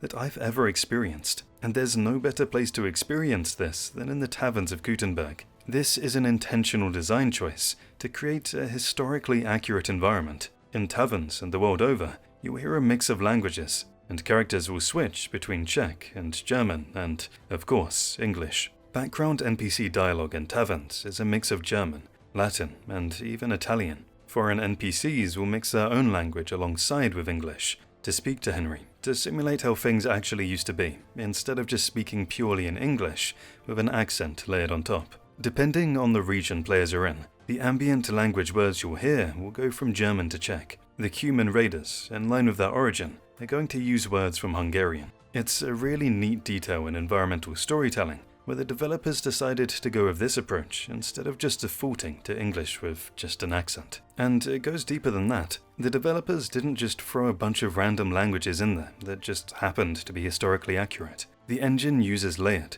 and context-dependent NPC conversations and taverns to build a living world. Like, for example, using overheard dialogue to build local atmosphere and lore, and interactive conversations with these people to build immersion even further. The NPCs, instead of just having the same conversations every time, respond to and comment on recent world events, like a body found somewhere or local hunting reports. They will even argue about local tournaments and drinking, and this varies by what time of the day it is. If the player completes a quest, such as killing a target that was known in this community, the NPC might be talking about it several days later. Tavern Talk is going to give you a lot of lore about the local ruling families, the status of the war, or at least versions of it, and daily struggles. And this really throws you head first into how rich the world is. Conversations feature discussions on religion, local superstitions, and period-appropriate humor. Not much has changed in that regard. The game will treat you as more than a passive observer in these taverns. Drunks might start fights, and NPCs can challenge the player if you behave aggressively. Dice and drinking games are also integrated into the mechanics,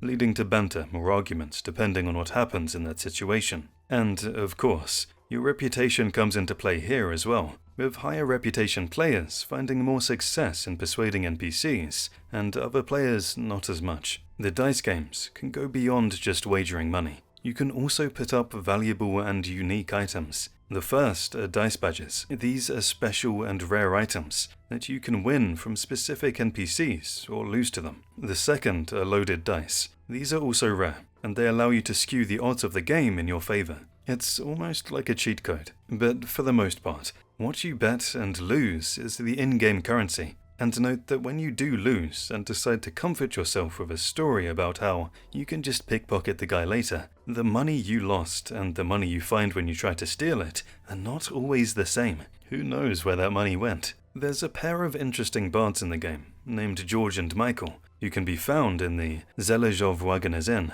and their storyline basically revolves around the fact that they need musical instruments to really take off in their careers. The bards are struggling to make it big in Kutenberg because without the musical instruments, their songs are not complete. You, as Henry, must then help them get a flute, which allows them to finish these songs. If you don't help them, they'll stay at the tavern, still unable to perform properly. But that's not the biggest problem. The problem is if you don't help them, you'll miss out on the song they perform for Henry once you complete the questline. This song is called The Ode to Henry, and it has narrative value to the game. It's basically a song that celebrates how far Henry has come on this journey. It promotes Henry's fame, showing him as a hero. The lyrics are satirical, referencing Henry's actions, and urging him to drink. The game blends historical reality with folk humor. The song aligns with the historical reality of how these bards used to travel around at that time, and spread stories and comedy like this. You will unlock this particular song once you complete the Troubadour's questline. And it's an important bit of the narrative because, to the bards, this song is more valuable than money. If you really decide to look into it, these two guys are named George and Michael, which is of course a reference to the famous pop icon George Michael. Stay with me now. If you change the game's language to German, their names become Udo and Jürgen, which is also a reference to the Austrian-Swiss singer who dominated German music for a while. Even though there is this brutal civil war going on, festivals, fairs, and tournaments continue to take place in the world of KCD2. The game makes this a part of the living and breathing world it's tried to create. which includes all of these community gatherings and social events that occur throughout this war-torn landscape. The game includes specific activities and side quests that take place in town, such as the Kuttenberg tournament. Players can participate in a Popinjay shoot, which is basically a traditional medieval archery competition, and this is also held in the Kuttenberg area. This aligns with the overall themes of the game, where it does focus on war and the overarching fight for the right to be king of this land. But the common man needs something, and the rich give this to them through these traditions and festivals. That was, and always has been, the culture of humanity. The Kuttenberg tournament has some very fun references that I personally found to be very amusing. Let me explain. Some of the knights that you face are references to pop culture characters. Take Johann Silverfist, for example. His name is clearly a reference to Johnny Silverhand, the John Wick guy from Cyberpunk 2077, and Willem the Thatcher, a nod to the main protagonist of A Knight's Tale, in which the guy was named William Thatcher, and he was played by the late and iconic Heath Ledger. I also noticed Matthew the Minter, which looks almost exactly like Matt Damon from The Last Duel, down to his armor and goatee. Speaking of festivals, you'll see maypoles and painted eggs at a lot of these and in other places as well. In this world, these things are deeply rooted in 15th century Czech and European folklore. They serve as symbolic representations of nature, rebirth, fertility, and the changing seasons from one to the next. These elements are integrated into many themes of the game, and they're basically a representation of how pre-Christian and Christian traditions have combined to create this new culture that we see in the game. Specifically, the maypoles represent the coming of spring and vitality. It is an ancient custom where the tallest tree is brought from the forest, cleaned, and then erected somewhere in the village. The people then decorate it with a bunch of stuff. It's used to show community unity and prestige. They're very important to the people, and the young men in the village are supposed to guard them against rivals who might try to get rid of the tree. Within the lore of the game, they're used to show the transition from winter to spring, with the wagon wheel placed on top of the tree as a symbol of love and courtship. Painted eggs, on the other hand, are the universal symbols of life and renewal. They represent the empty tomb of Christ and the resurrection, aka the Second Coming. For example, red eggs were historically used to signify the blood of Christ. Within the lore of the game, and the fact that it is heavily influenced by Slavic and Christian traditions combined, they represent the fertility of the land. You can take on a side quest that involves interacting with a maypole. You have to steal it, which shows the competitive nature of these village traditions. This game also has a bunch of Easter eggs that include references to the overarching actual historical lore from which these things are put into the world of KCD2. Like, for example, the Chiaroscuro quest in one of the game's DLCs involves finding a rooster's egg, which in folklore is a magical creature. This is a nod to Polish folklore about the creation of monsters, but we don't have to nerd out over that here, at least not for now. The herbalists and the game's codex try to warn you about belladonna and elderflower, and give a bit of practical advice about these two things. In the case of belladonna, the herbalists and the codex warn that it's extremely poisonous, and it's capable of creating very negative consequences, chills, and even strange visions. It's considered mostly unsuitable for standard apothecary cures, with the codex going as far as to say that it's best not to go looking for it at all. While all of that may be true, belladonna is still very important to the game in terms of the gameplay. It's required to brew Savior Schnapps, which is used to save the game, and Lethean water, which is used for skill respec. It's really a drag to find out in the wild. My suggestion is that you buy it from traders. Elderberry leaves and flowers, on the other hand, are known in lore for being used for more things, making juice and a bunch of other stuff. But in the context of the game, the leaves are used to create a fever tonic through alchemy. You can buy these from traders as well. This takes me to the fact that herbalism is one of the foundational gameplay systems in KCD2. The system simulates the reality of the time pretty closely, at least to the level that developers can manage in the game. Henry starts out as an experienced practitioner, and this system is crucial to his survival. Other systems like healing, temporary buffs, and even income revolve around herbalism.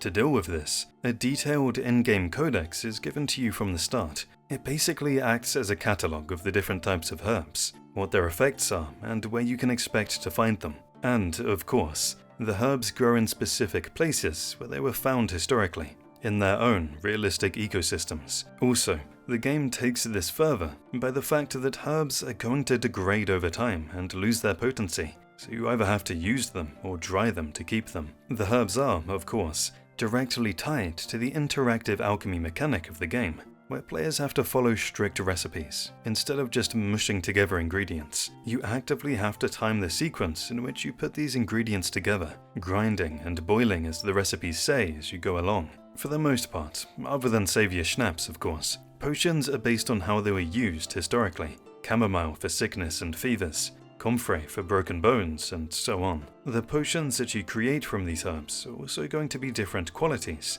depending on whether the herbs were fresh or dried. As Henry levels up in this department, the game starts to let you get away with more mistakes in the creation process. There are a bunch of herbs here, and each of them has unique properties in themselves. Marigold is used for healing and reducing inflammation. You already know about belladonna.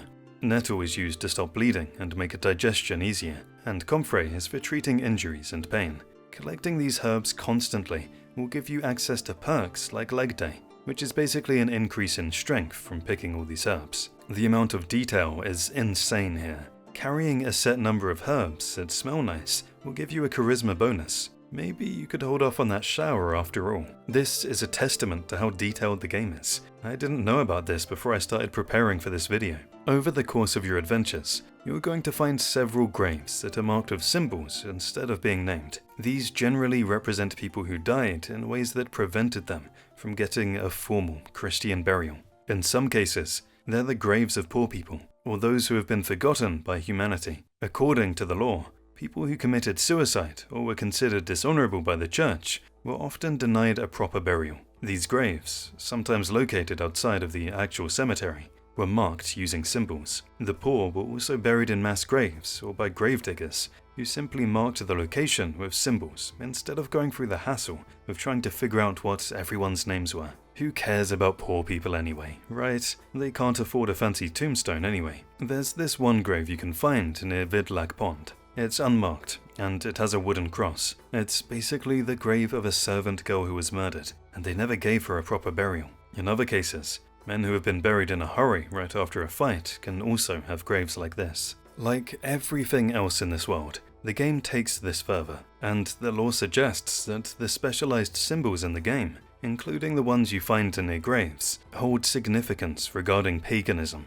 the occult, and in other cases are relevant to the Thieves Guild. Let me explain. In terms of shrines, specific symbols, including natural items like feathers, are associated with pagan shrines in the game. These are used to represent the old gods rather than traditional Christian religious beliefs. In the Thieves' Code quest, special symbols that you find on paper and in the world are used as a code, and Henry needs to remember these to progress in the quest. In the Brushes with Death DLC, the game includes specific items like the Madman's longsword and the Murderer's painted helmet, all of which hint at the deeper lore behind it all. Some of it points to themes of violence, and in other cases, the occult. Let's switch to a lighter note for a bit. Chickens. Bear with me. They behave differently when you crouch. Chickens start getting weird and moving in strange and chaotic ways. This is, in fact, not an intentional design choice. It's more of a fact that sometimes the game engine struggles with rendering and processing,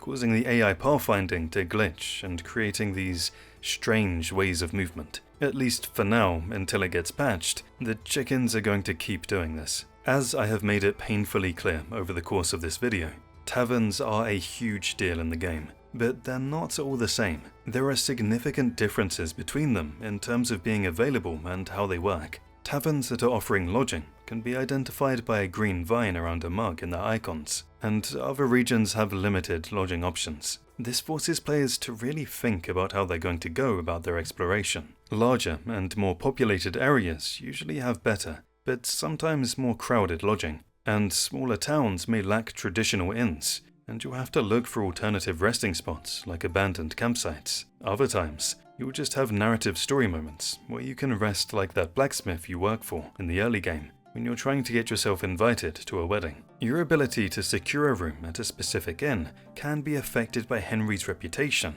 and how stinky he is. And as you can probably guess by this point, This is more strictly enforced in areas that have more rich people. The poor are just happy to have you there for the most part. NPCs in the game, as well as the first one, refer to King Sigismund as the Red One, or sometimes the Red Fox, because of the colour of his hair and beard. But the name and its lore go deeper than that. It comes from the Bohemians, who basically hated this guy. His hair pokes out from the sides of his helmet, and Bohemians hated him for his role in the execution of the religious reformer called Jan Hus. Basically, the story goes that Sigismund had promised Jan that he would be treated fairly, leading to the nickname being used as an insult. As if that wasn't enough, the fact that Sigismund showed up with his mercenaries to pillage and destroy Bohemia, leading to the destruction of Skalitz in the first game, only made the people hate him more when he executed Jan Hus. His violent methods earned him a reputation as a tyrant rather than a rightful ruler among the common people.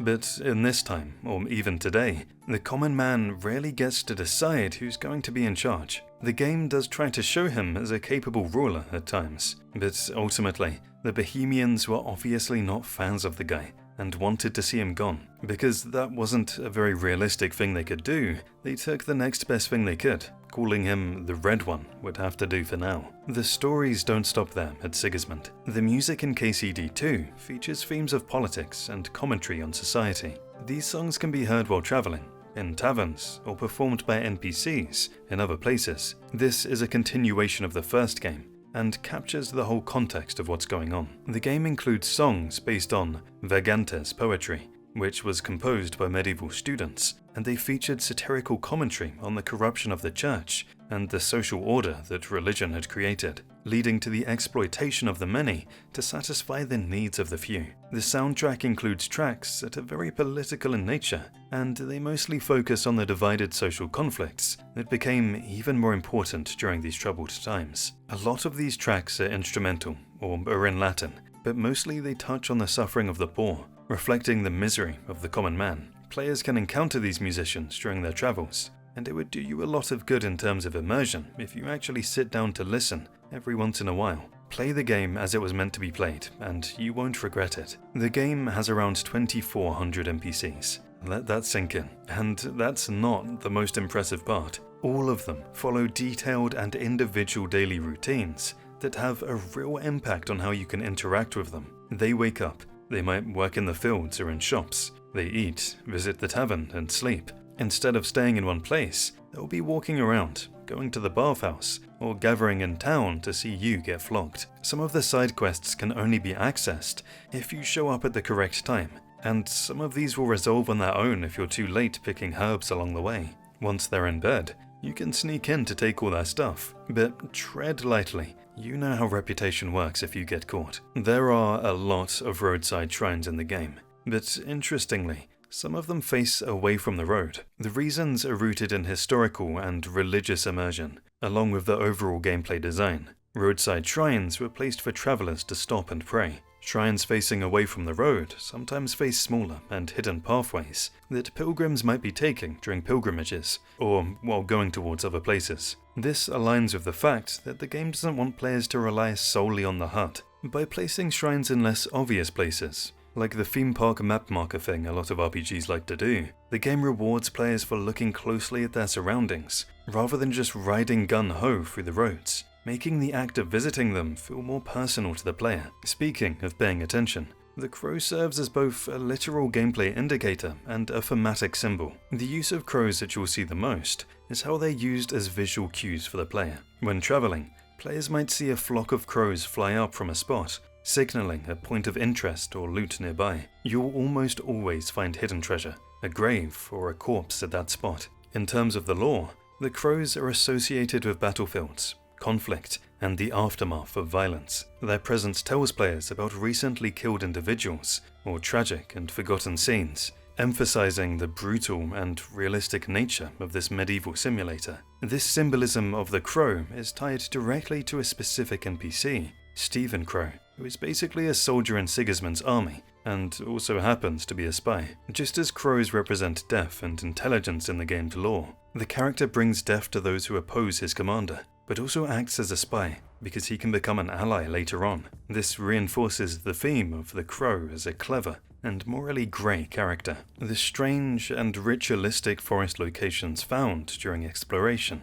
especially in the northern regions, are mostly considered pagan sites. These places often have statues to the old Slavic gods, skeletons tied to trees, and other ritualistic stuff. These spots are not always on the map, and are instead found for exploration. You can find a lot of these creepy places scattered all over the map, and they do a great job of telling the story of lingering Slavic pagan tradition and folk superstition, considering how people still leave notes at these places. As much as people would enjoy doing quests for different gods, these places are just points of interest for the most part, and don't really offer any questlines. At some of the shrines in the game, you'll see symbols of saints with farmer symbols and shepherd roles. It shows the deep connection of local faith and religion in 15th century Bohemia. Let me explain. In medieval Bohemia, saints were shown with tools that were relevant to the local population. A saint shown with farming symbols or shepherd robes is probably Saint Wendelin, who is the patron of shepherds and farmers, or Saint Isidore,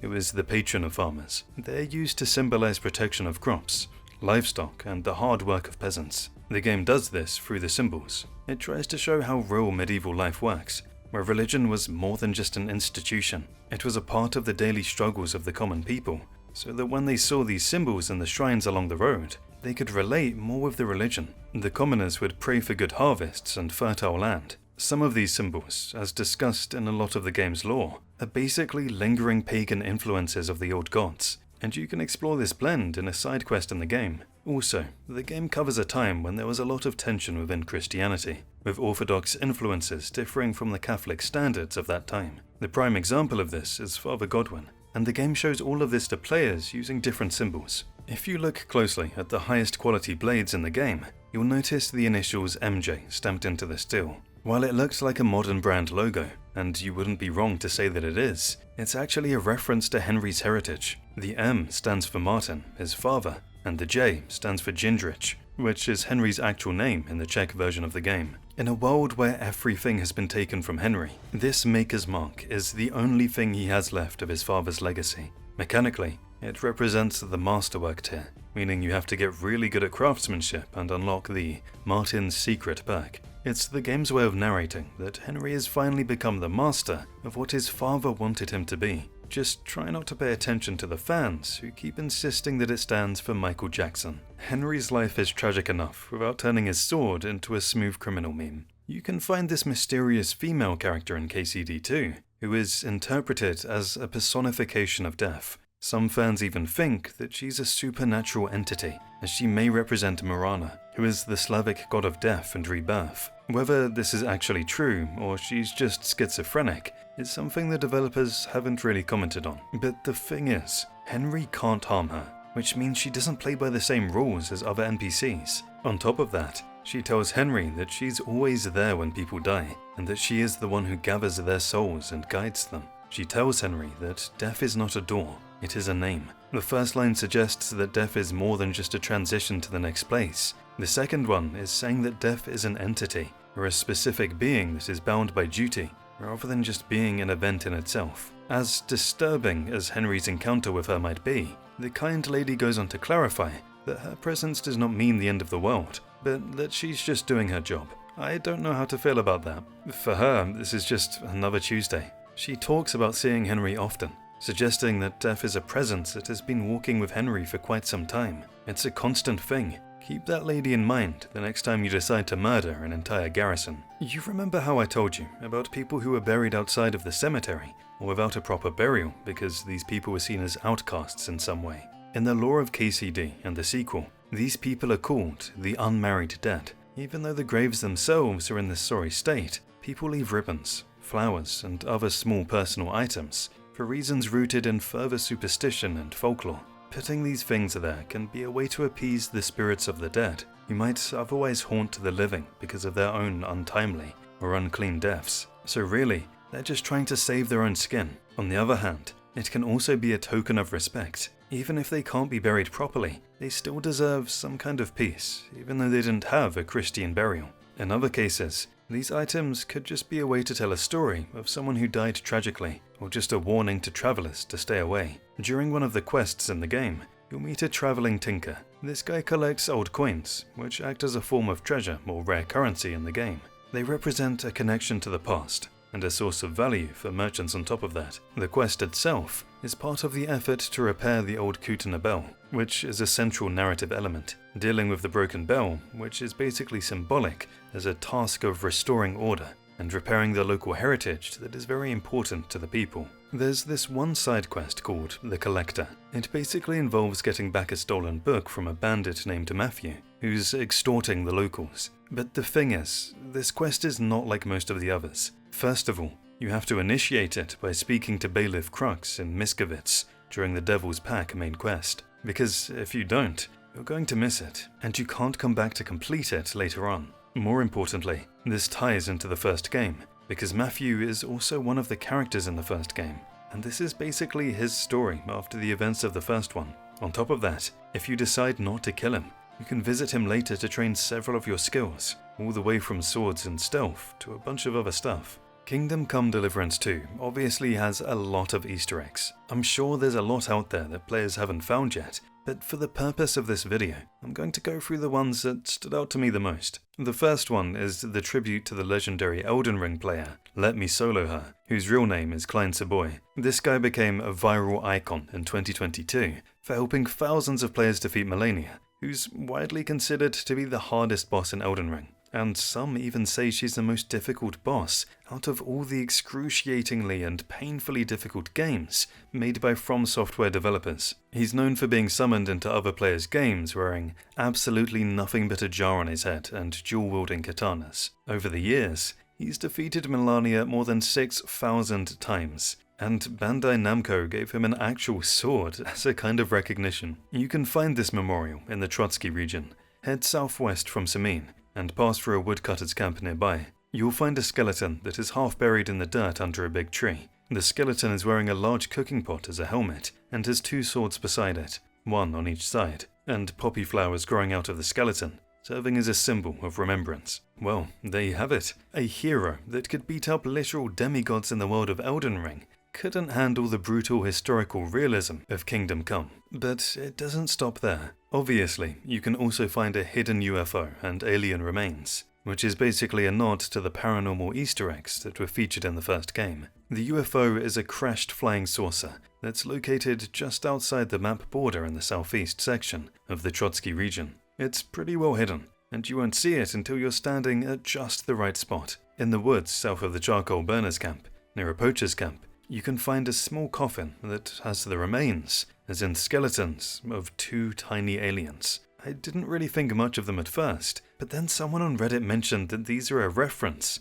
to the controversial 2023 alien mummies that were presented to the Mexican government. But who knows? There's another visual Easter egg from the Assassin's Creed franchise, specifically the whole leap of faith mechanic that the game's so well known for. Players have discovered a dead body with its face down on the ground inside a pile of hay. It's a comedic twist on how the assassin did not survive the landing, something that's practically impossible to do in the Assassin's Creed franchise. There's another one where the assassin missed the stack of hay completely and landed next to it. This is also a continuation of an Easter egg to the Assassin's Creed games from the first game, where Henry says, "Nothing is true, everything is permitted," which is basically a phrase that was written by a writer named Vladimir Bartol, who wrote a book about the Order of Assassins in the Middle East. It's important because Ubisoft used this book as the primary source of inspiration for the first Assassin's Creed game. We now come to the Baba Yaga Easter egg, which is basically a wooden hut that resembles this legendary witch's house from Slavic folklore. You can find the hut to the south of Neko Fortress, just beyond the southern edge of the map. The house is supported by very thin supports. It looks almost like chicken legs. You can't get to the hut due to the limits of the map boundary, but you can see it. But what does it mean is the real question here. The reference is to a central figure in Slavic folklore who basically embodies the untamed and dual nature of the forest. The house on chicken legs is a magical sentient entity. In the lore, it faces away from people who try to visit, and you have to say a specific password to get inside. This ties into the fact that the hut itself is outside of the game's boundaries. Also, Baba Yaga is seen as a guardian of the boundary between the worlds of the living and the dead. The thin supports of the hut are a reference to the ancient Slavic tradition, where people would place coffins in small wooden houses on high places to protect them from decay and animals.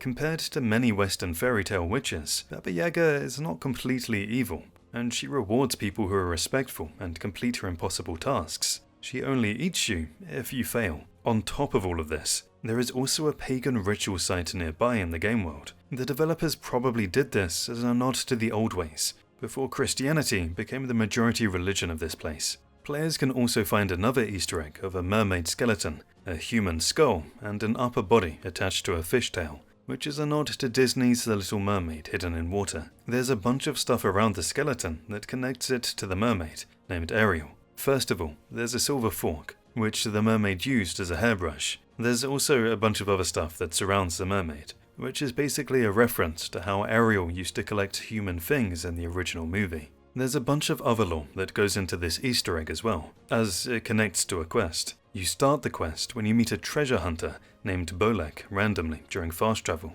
The guy's digging around in the middle of the roads in the Kutan Hall area. As part of the questline, you get the peculiar poem from him, which he thinks is the key to finding this thing called the Holy Grail. Once you follow the map, ultimately, you can find the mermaid and the rest of her stuff, along with the developer's twist on her things, one of which is the Holy Grail in the form of a golden chalice. There's also a neat little Harry Potter reference near Vidlak Pond in the Trotsky region. The Easter egg is specifically for the Harry Potter and the Chamber of Secrets, the second entry in the series. You can find a skeleton on a broomstick stuck in a tree, and the skeleton has a golden snitch in his mouth, which is a shout out to the sport of Quidditch in the world of Harry Potter. Above the skeleton in the treetops is a wrecked wooden carriage, which references the flying Ford Anglia, Mr. Weasley's car, crashing into the Whomping Willow, which is the tree that Harry and Ron crash into at Hogwarts. In a separate Easter egg, you can find Quidditch balls in the city of Kutenberg. It's a set of balls that perfectly match the Quidditch sets we see in Harry Potter. There's a large red ball, the quaffle, then two smaller black balls and a tiny golden ball,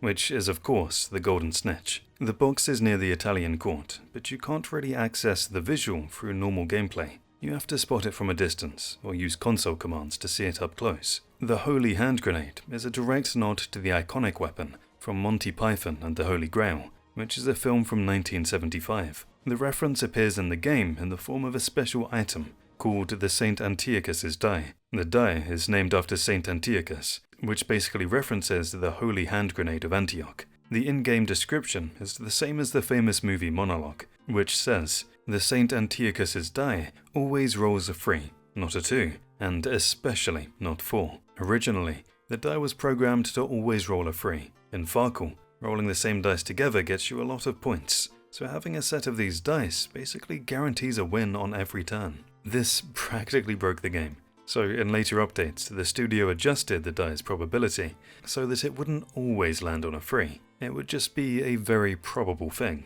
There is also an intentional nod to the Witcher franchise. It's basically a cameo that appears in the background of a cutscene at Troskowitz. The guy even looks like Geralt of Rivia, who has 2 swords on him. Henry gets asked what he would like to be called. One of the options is the Butcher of Brannick, which is also a reference to Geralt, who's known as the Butcher of Blaviken. This continues the tradition of the first game, where there was a Witcher perk in the alchemy, as well as a horse named Roach, all of it being a homage to the CD Projekt Red studio. But the first and second game don't take it beyond this. It's just a cameo, man, don't get too excited. The Sedlitz Monastery near Kutenberg is where the game takes players for the Mysteria Ecclesiae storyline, which basically involves a medieval-era COVID-style outbreak. This content is part of the 3rd DLC, and you have to investigate this spreading sickness as people around you panic. Henry finds out that the workers, who were robbing graves in the crypt of the monastery, came into contact with old corpses that died from a plague and had become contaminated themselves.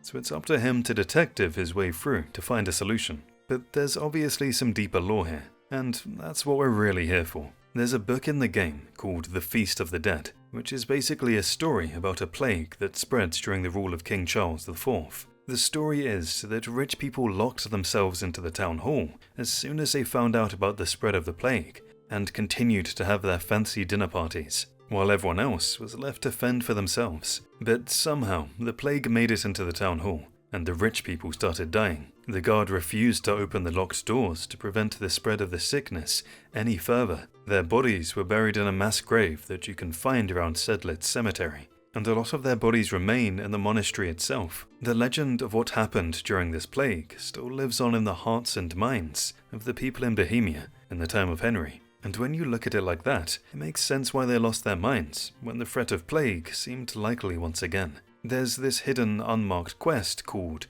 Secret Skull. You have to go to the Sedlitz Monastery Cemetery. Let me remind you, this is to the north of Gutenberg. There's a grave there with tiny remains and a bunch of toys. Go through the grave and collect the skull.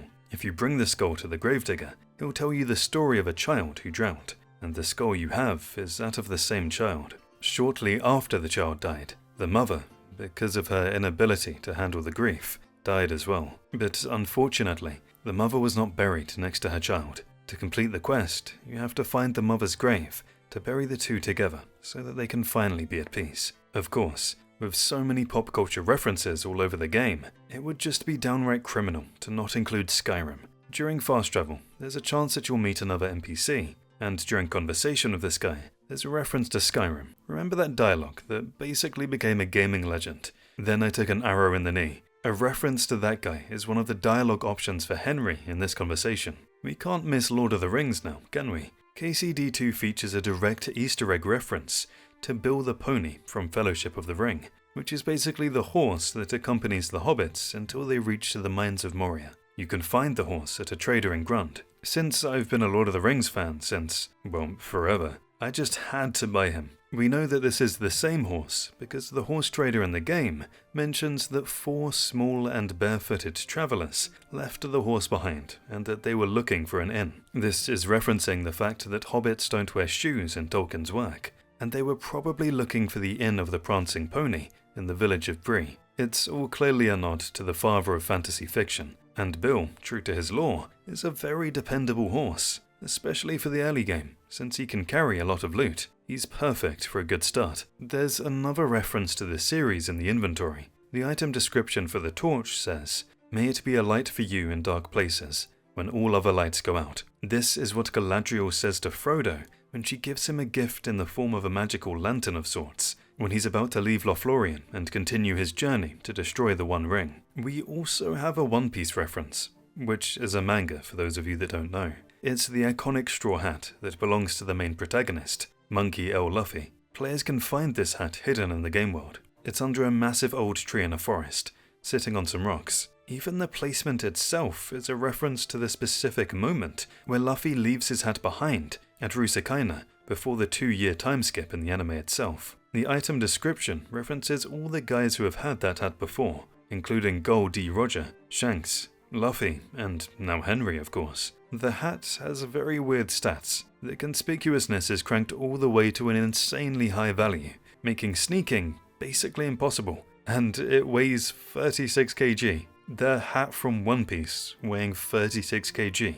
I'll take it. Then we have a Puss in Boots reference here as well. You can find a hidden, stuffed ginger cat that is wearing small black boots and has a tiny sword in its mouth. The stuffed cat is found in a bush just outside the north wall of Gutenberg when you're going east. There's this perk within the marksmanship skill tree called How Shot First. It's a reference to a long-standing debate about whether Han is a stone-cold murderer or just a guy acting in self-defense. The debate started with a scene from A New Hope and continues to this day. The perk description in KCD2 says, "No tough guy or criminal will come after you because Hal shoots first." Always in self-defense, of course. Players have recently found a secret room that has a bunch of skeletons working on desks after an update to the game, and is behind a locked door that is exceptionally difficult to pick, but if you do find your way inside, you'll see the skeletons were working on something. It's a reference to the developers who worked for the studio during the early phases of development for the first game, when they didn't have many people or resources to work with. I think it's a nice bit of homage to the people responsible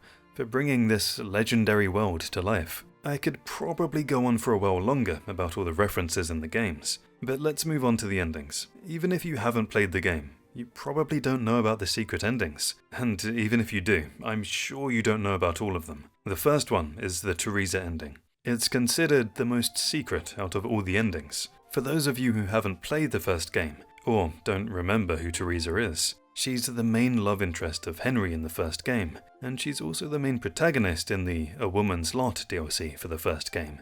To get the Teresa ending in KCD2, you have to declare that Teresa is your one true love during the early conversations in the game, and you have to avoid fully romancing other characters in the game. Please stop flirting with everyone. At the end of the Judgment Day quest, you'll get an option to settle down and start a family, and you can choose Teresa to settle down with. Then, we have the Regicide ending. This one can be triggered during the King's Gambit quest. In the quest, Henry acts as a server to the Gutenberg Council, while Sigismund shows up to discuss the ongoing events. But during the meeting, Henry can find a knife hidden in a roll of paper, and proceed to walk up behind Sigismund and kill him. This triggers an animation where you repeatedly stab him in the chest, and then the guards kill you right there. This leads to a game over screen. Wenceslaus returns to the throne. Jan Hus was never burned at the stake, and the Hussite Wars never happened. This is probably the only ending where Henry will be remembered in history. There are 2 instances in the game where you can solo an entire enemy army, and if you win, it triggers a unique victory screen. The first one is Sigismund's camp. Once you kill everyone, the victory screen appears. The screen says that Sigismund's army was destroyed, and he himself had to return to Hungary in disgrace. King Wenceslaus makes us the rightful heir to Sir Radzig, and we ride together into the happily ever after. The other time is when, and if, you can wipe out the entire Prague's camp. More than 80 soldiers. You can take them on in groups, of course, but it's still very difficult. The ending screen pops up. It basically strokes your ego. It's one of the very few times the game does that. This is the only ending screen where you have to continue playing. The game goes on as it would, even if you hadn't massacred the entire camp. During the Necessary Evil quest, if you decide to side with Lord Samin and kill Otto von Bergov's soldiers, you have a choice during the debriefing. You can explicitly admit to Lord Otto von Berghof that you killed his men because you felt like it. This will lead Henry to the gallows, where he gets hanged for his crimes, and results in a permanent game over. There are even stupider ways to die. Why stop now? If you try to make gunpowder at the alchemy bench after an all-night bender, as in when you're drunk, Henry will blow up the workstation and trigger another ending. Also, you can get killed by a crayfish. If you have extremely low health and decide to pick one up, it will bite you and you will die. Can you imagine? Riding across kingdoms, killing men by the hundreds, drinking wine, rising from peasant to man-at-arms, only to get killed by a crayfish. As the developers say, well done. Now we're going to go over the developer facts about how the game turned into what we see today. For starters, the studio was founded by Daniel Vavra and Martin Kilmer, with just 11 people to start. The core team was the one that developed the initial tech demo for the first game, which was what ultimately secured their Kickstarter campaign. The Kickstarter campaign was basically their big break after they were rejected by every major publisher they applied to. The team used the campaign to prove to their private investor that a realistic medieval simulator, Dungeons and No Dragons style, RPG actually had a market. The funding they secured was what let them put in so much more into the game, and their high-tier backers were given presents like hand-forged battle swords and tours of the real-world Bohemian locations that were used in the first game. This success brought in another investor, Czech billionaire Zdeněk Bakala, who basically supported them until the release. By the time the first game had launched, the core had already grown to more than 130 employees. For the second game, the team had expanded to over 250 full-time members. It's fitting, since the second game is twice the size of the original, and according to the latest report, the team has reached 275 members, and has recently opened a new office in Brno to create new projects. Talk about an arc. Daniel Vavra, the creative director and one of the co-founders of the studio, has also said that the second game is basically the one they wanted to create back in 2014, but they couldn't do it because of the smaller team and smaller scope. Vavra and the team have described this through the fact that the second game is much more grand than the first one. It has large-scale battles and accurate historical details on a scale that was not possible with the first one. So really, the story that began with Henry in the first game was designed from the start to end in the second installment. Of course, none of this would be possible without the PR manager for Warhorse Studios, Tobias Stoltz's Villing. who moved from Germany to Prague in 2012 for graduate school, and, by pure chance, ended up living in the same building but then he realized that his neighbor was the creative director for Warhorse, and he just jumped on the bandwagon just as the studio was about to gain momentum. He joined when they only had around 35 people, and he started working from home because they didn't have a desk for him. Over time, he rose through the ranks and became the global PR manager. But I'm talking about this guy specifically because of his energy and his constant appearances in developer diaries and live streams. He became the literal face and voice of the studio, and the community knows this guy today as Sir Toby. It's a picture-perfect example of being at the right place at the right time. Who knows where KCD would be without this guy to market it? One of the combat specialists in the game, named Master Tomcat, is a tribute to a real developer from the studio.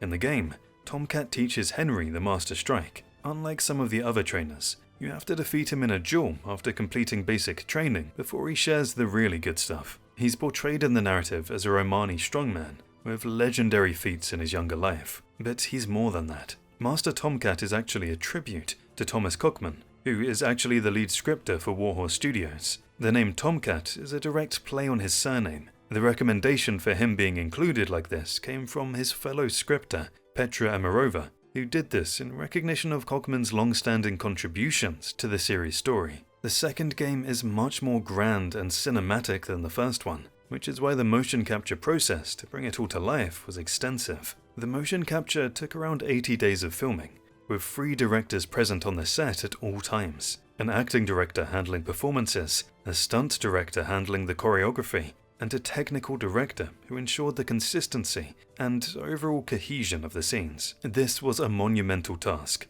because the script for KCD2 is an absolute monstrosity. It stands at 2.2 million words. For reference, the Lord of the Rings trilogy totals roughly 576,000 words. KCD2 is nearly 4 times that length. It's also longer than the entire Harry Potter, Lord of the Rings, and Hunger Games series combined. It even beat the highest score for longest video game script ever, a spot that was previously held by Baldur's Gate 3. But somehow, none of this weighed the game down. Using the large script, they created a world that was highly reactive, but the core plot still remains a relatively consistent arc. Instead, the new room for conversation is taken up by the different kinds of skill checks, the reactive dialogue of NPCs who change what they say based on how Henry looks, and the ending variety in terms of what settlements are destroyed and what Henry's parents think of him. Also, a huge portion of this script went into developing the environmental storytelling mechanics that the game does really well, like the ambient NPC dialogue, all to create a world that felt like it was alive. To accommodate all of this, it shouldn't come as a surprise to you that the lead actor who plays Henry, named Tom McKay, was in the recording studio for a very long time. 500 hours just for the utility lines. He has unique lines for everything, from being caught stealing to trespassing. His lines change based on his reputation in a certain area. If the people love him, he's nice to them as well. But if he's a known bad guy, he's more aggressive. The studio took it further. He has recorded lines for eating, drinking, and even talking about the fact that he really should take a bath. The level of detail here is insane compared to both the first game and the rest of the competition. The extensive voice work ensures that Henry feels more like a living being in this world, rather than just being a trigger for the next quest and objectives that you'll get. The studio went to similar lengths for the horse riding mechanics as well. To achieve the realism that is part of their design philosophy, the developers recorded real-life horse motions inside a studio, capturing things that hand-animated models would miss, like the shifting center of gravity of a horse, complete with professional stunt riders and their horses. The riding experience is designed to resemble real life. Jerking the reins a certain way will have that effect on the horse, which is why horse combat is much more viable than it was in the first game. Despite all of these great things that the developers did to make the game a technical masterpiece,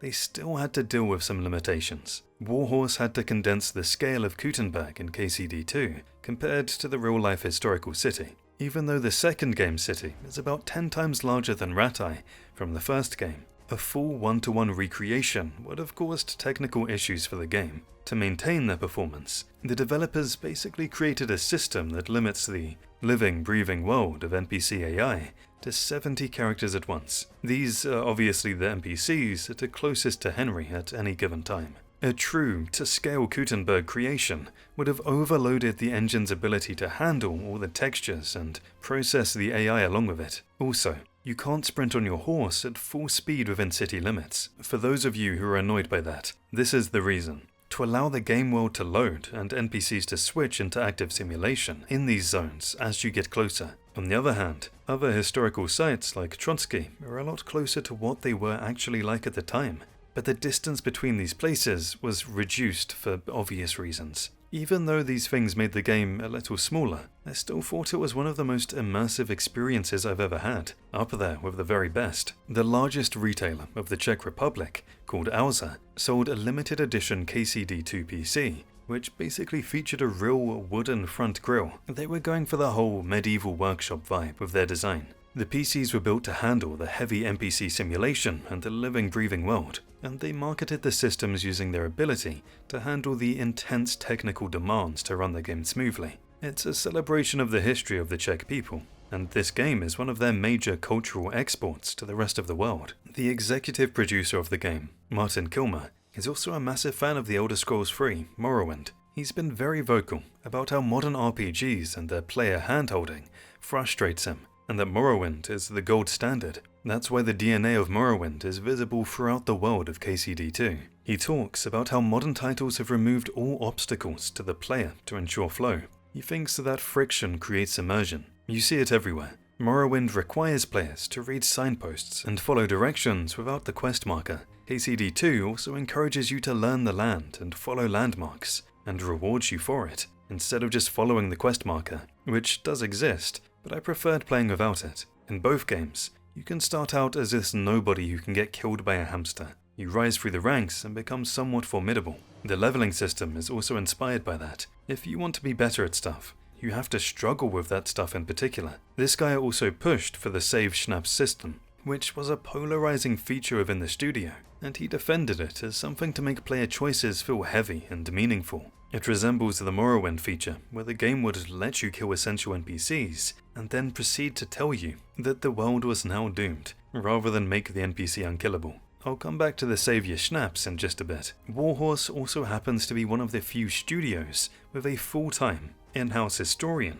named Joanna Novak. While Novak is basically the guardian of authenticity at the studio, her role is more towards getting the game to a negotiated kind of realism, rather than absolute veto power. It's a constant tug-of-war between historical accuracy and player fun. The process goes through multiple phases. Joanna and her team built a lot of the foundation of what the world can look like in 1403. If a character is wearing clothes with buttons that didn't exist for another 50 years, or if a building uses a structural technique from the Renaissance, she'll have a problem with it. She also ensures that the NPC's clothing reflects their social status and wealth. A common man or woman wouldn't have certain dyes or fabrics, but obviously, she can't always win. The developers understand that sometimes history isn't the most important thing, so they did make some compromises, like the fact that real 15th century combat was often over in seconds and involved a lot of wrestling and grappling. They had to make it flashy,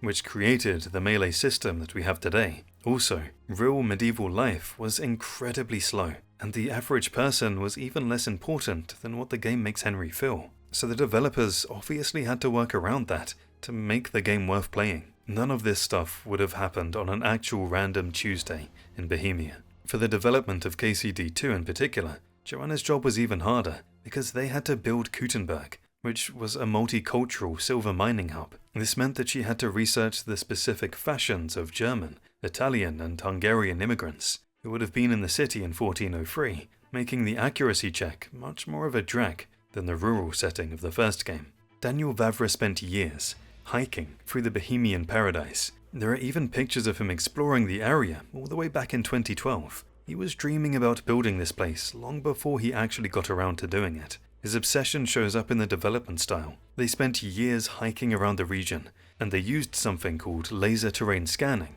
to ensure that the terrain seen in the game would match the real-world geology. Just before release, there was a big controversy surrounding the French dubbing of KCD2. What happened was that in early 2025, Several clips of the French version were going around the internet, and everyone was accusing the studio of using generative AI to save money, especially for background NPCs. Warhorse and their publisher initially clarified that some of it was true, but that they were just trying to test the lip sync and quest flow. But later on, it was found out that the issue was the result of some outsourcing that turned into a disaster. The work was split between multiple studios, and in many cases, guys who weren't exactly professionals were hired instead of trained voice actors. To top it all off, they weren't even told the context of the scripts they were given, whether the dialogues were to be said in a sad or angry way, which is basically what led to the whole thing feeling robotic and AI. Following this whole disaster, the team committed to an overhaul of the French dub. They re-recorded large parts using better talent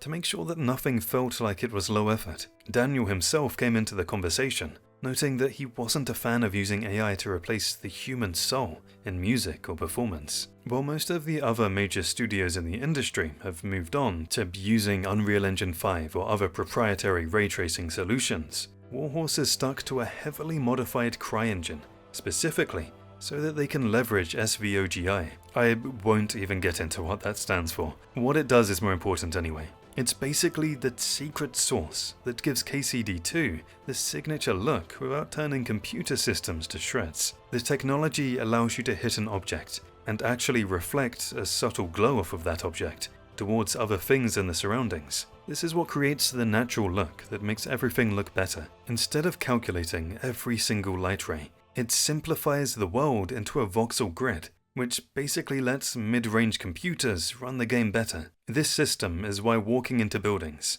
especially taverns, feels so immersive. Light bleeds into buildings from the outside, rather than the room just being on or off. Warhorse prefers this engine even, because it lets them have a lot more variety. The whole thing was the studio's middle finger to the must-have a 4090 trend, and in doing so, they thankfully made the game accessible to as much of the fanbase as possible. About that Savior Schnapps, the developers fought internally for months about the system. Eventually, they came to the compromise of the save and exit feature, which was a crucial addition that helped to ease the situation. Warhorse doubled down on this respectful but brutal design philosophy. While the Savior Schnapps mechanic is still the primary way to save manually while playing, the game introduced a few other ways to get by. The first is the more frequent autosave feature. The developers understood that losing 2 hours of your hard work because of some random glitch or tiny mistake was just downright annoying, so the game autosaves more frequently. The save and exit function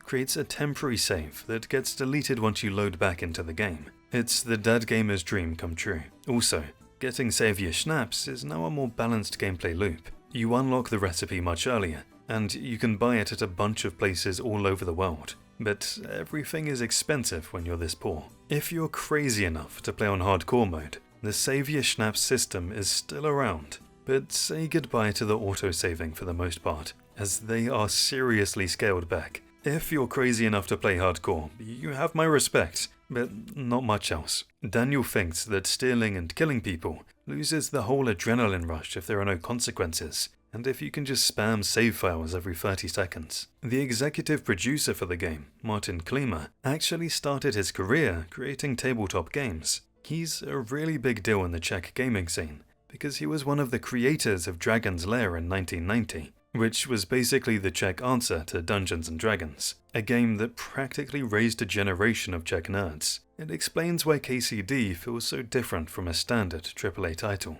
It makes sense, because just like the tabletop games of old, the world doesn't care if you're ready. If you try to walk into a situation that you aren't ready for, the game is not forgiving just to keep you playing. The world exists independently of the player. The huge number of variables is all the things that can go wrong. Your conspicuousness, the freshness of your food, your herbs, how bloody your clothes are. It all mirrors the complexity of the tabletop games of old. Just like a tabletop session, where you might talk your way out of a fight or find a secret back door, Klima was very passionate about multiple quest solutions that the game didn't shove in your face with a glowing quest marker. That's why Henry is just a regular tabletop character who's been shoved into a 3D world with a lot of ambition. Finally, with the release of the second game, The developers did a livestream to cover the launch, with 1 million copies sold in the first 24 hours, which grew to 2 million in the first week. This confirmed to everyone that there's a massive market for unforgiving and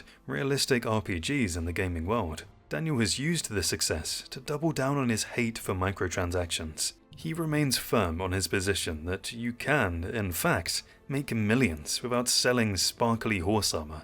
Now, with all the money from these sales, Warhorse can continue to make its own design choices. It lets them take their time. They don't have to maximize shareholder value. This success is proof of the fact that mid-sized studios can preserve their artistic vision without needing to sell out. And I, for one, can't wait to see what they cook up next. Thanks so much for watching, and while you're here, check out our video on Fallout. See you there.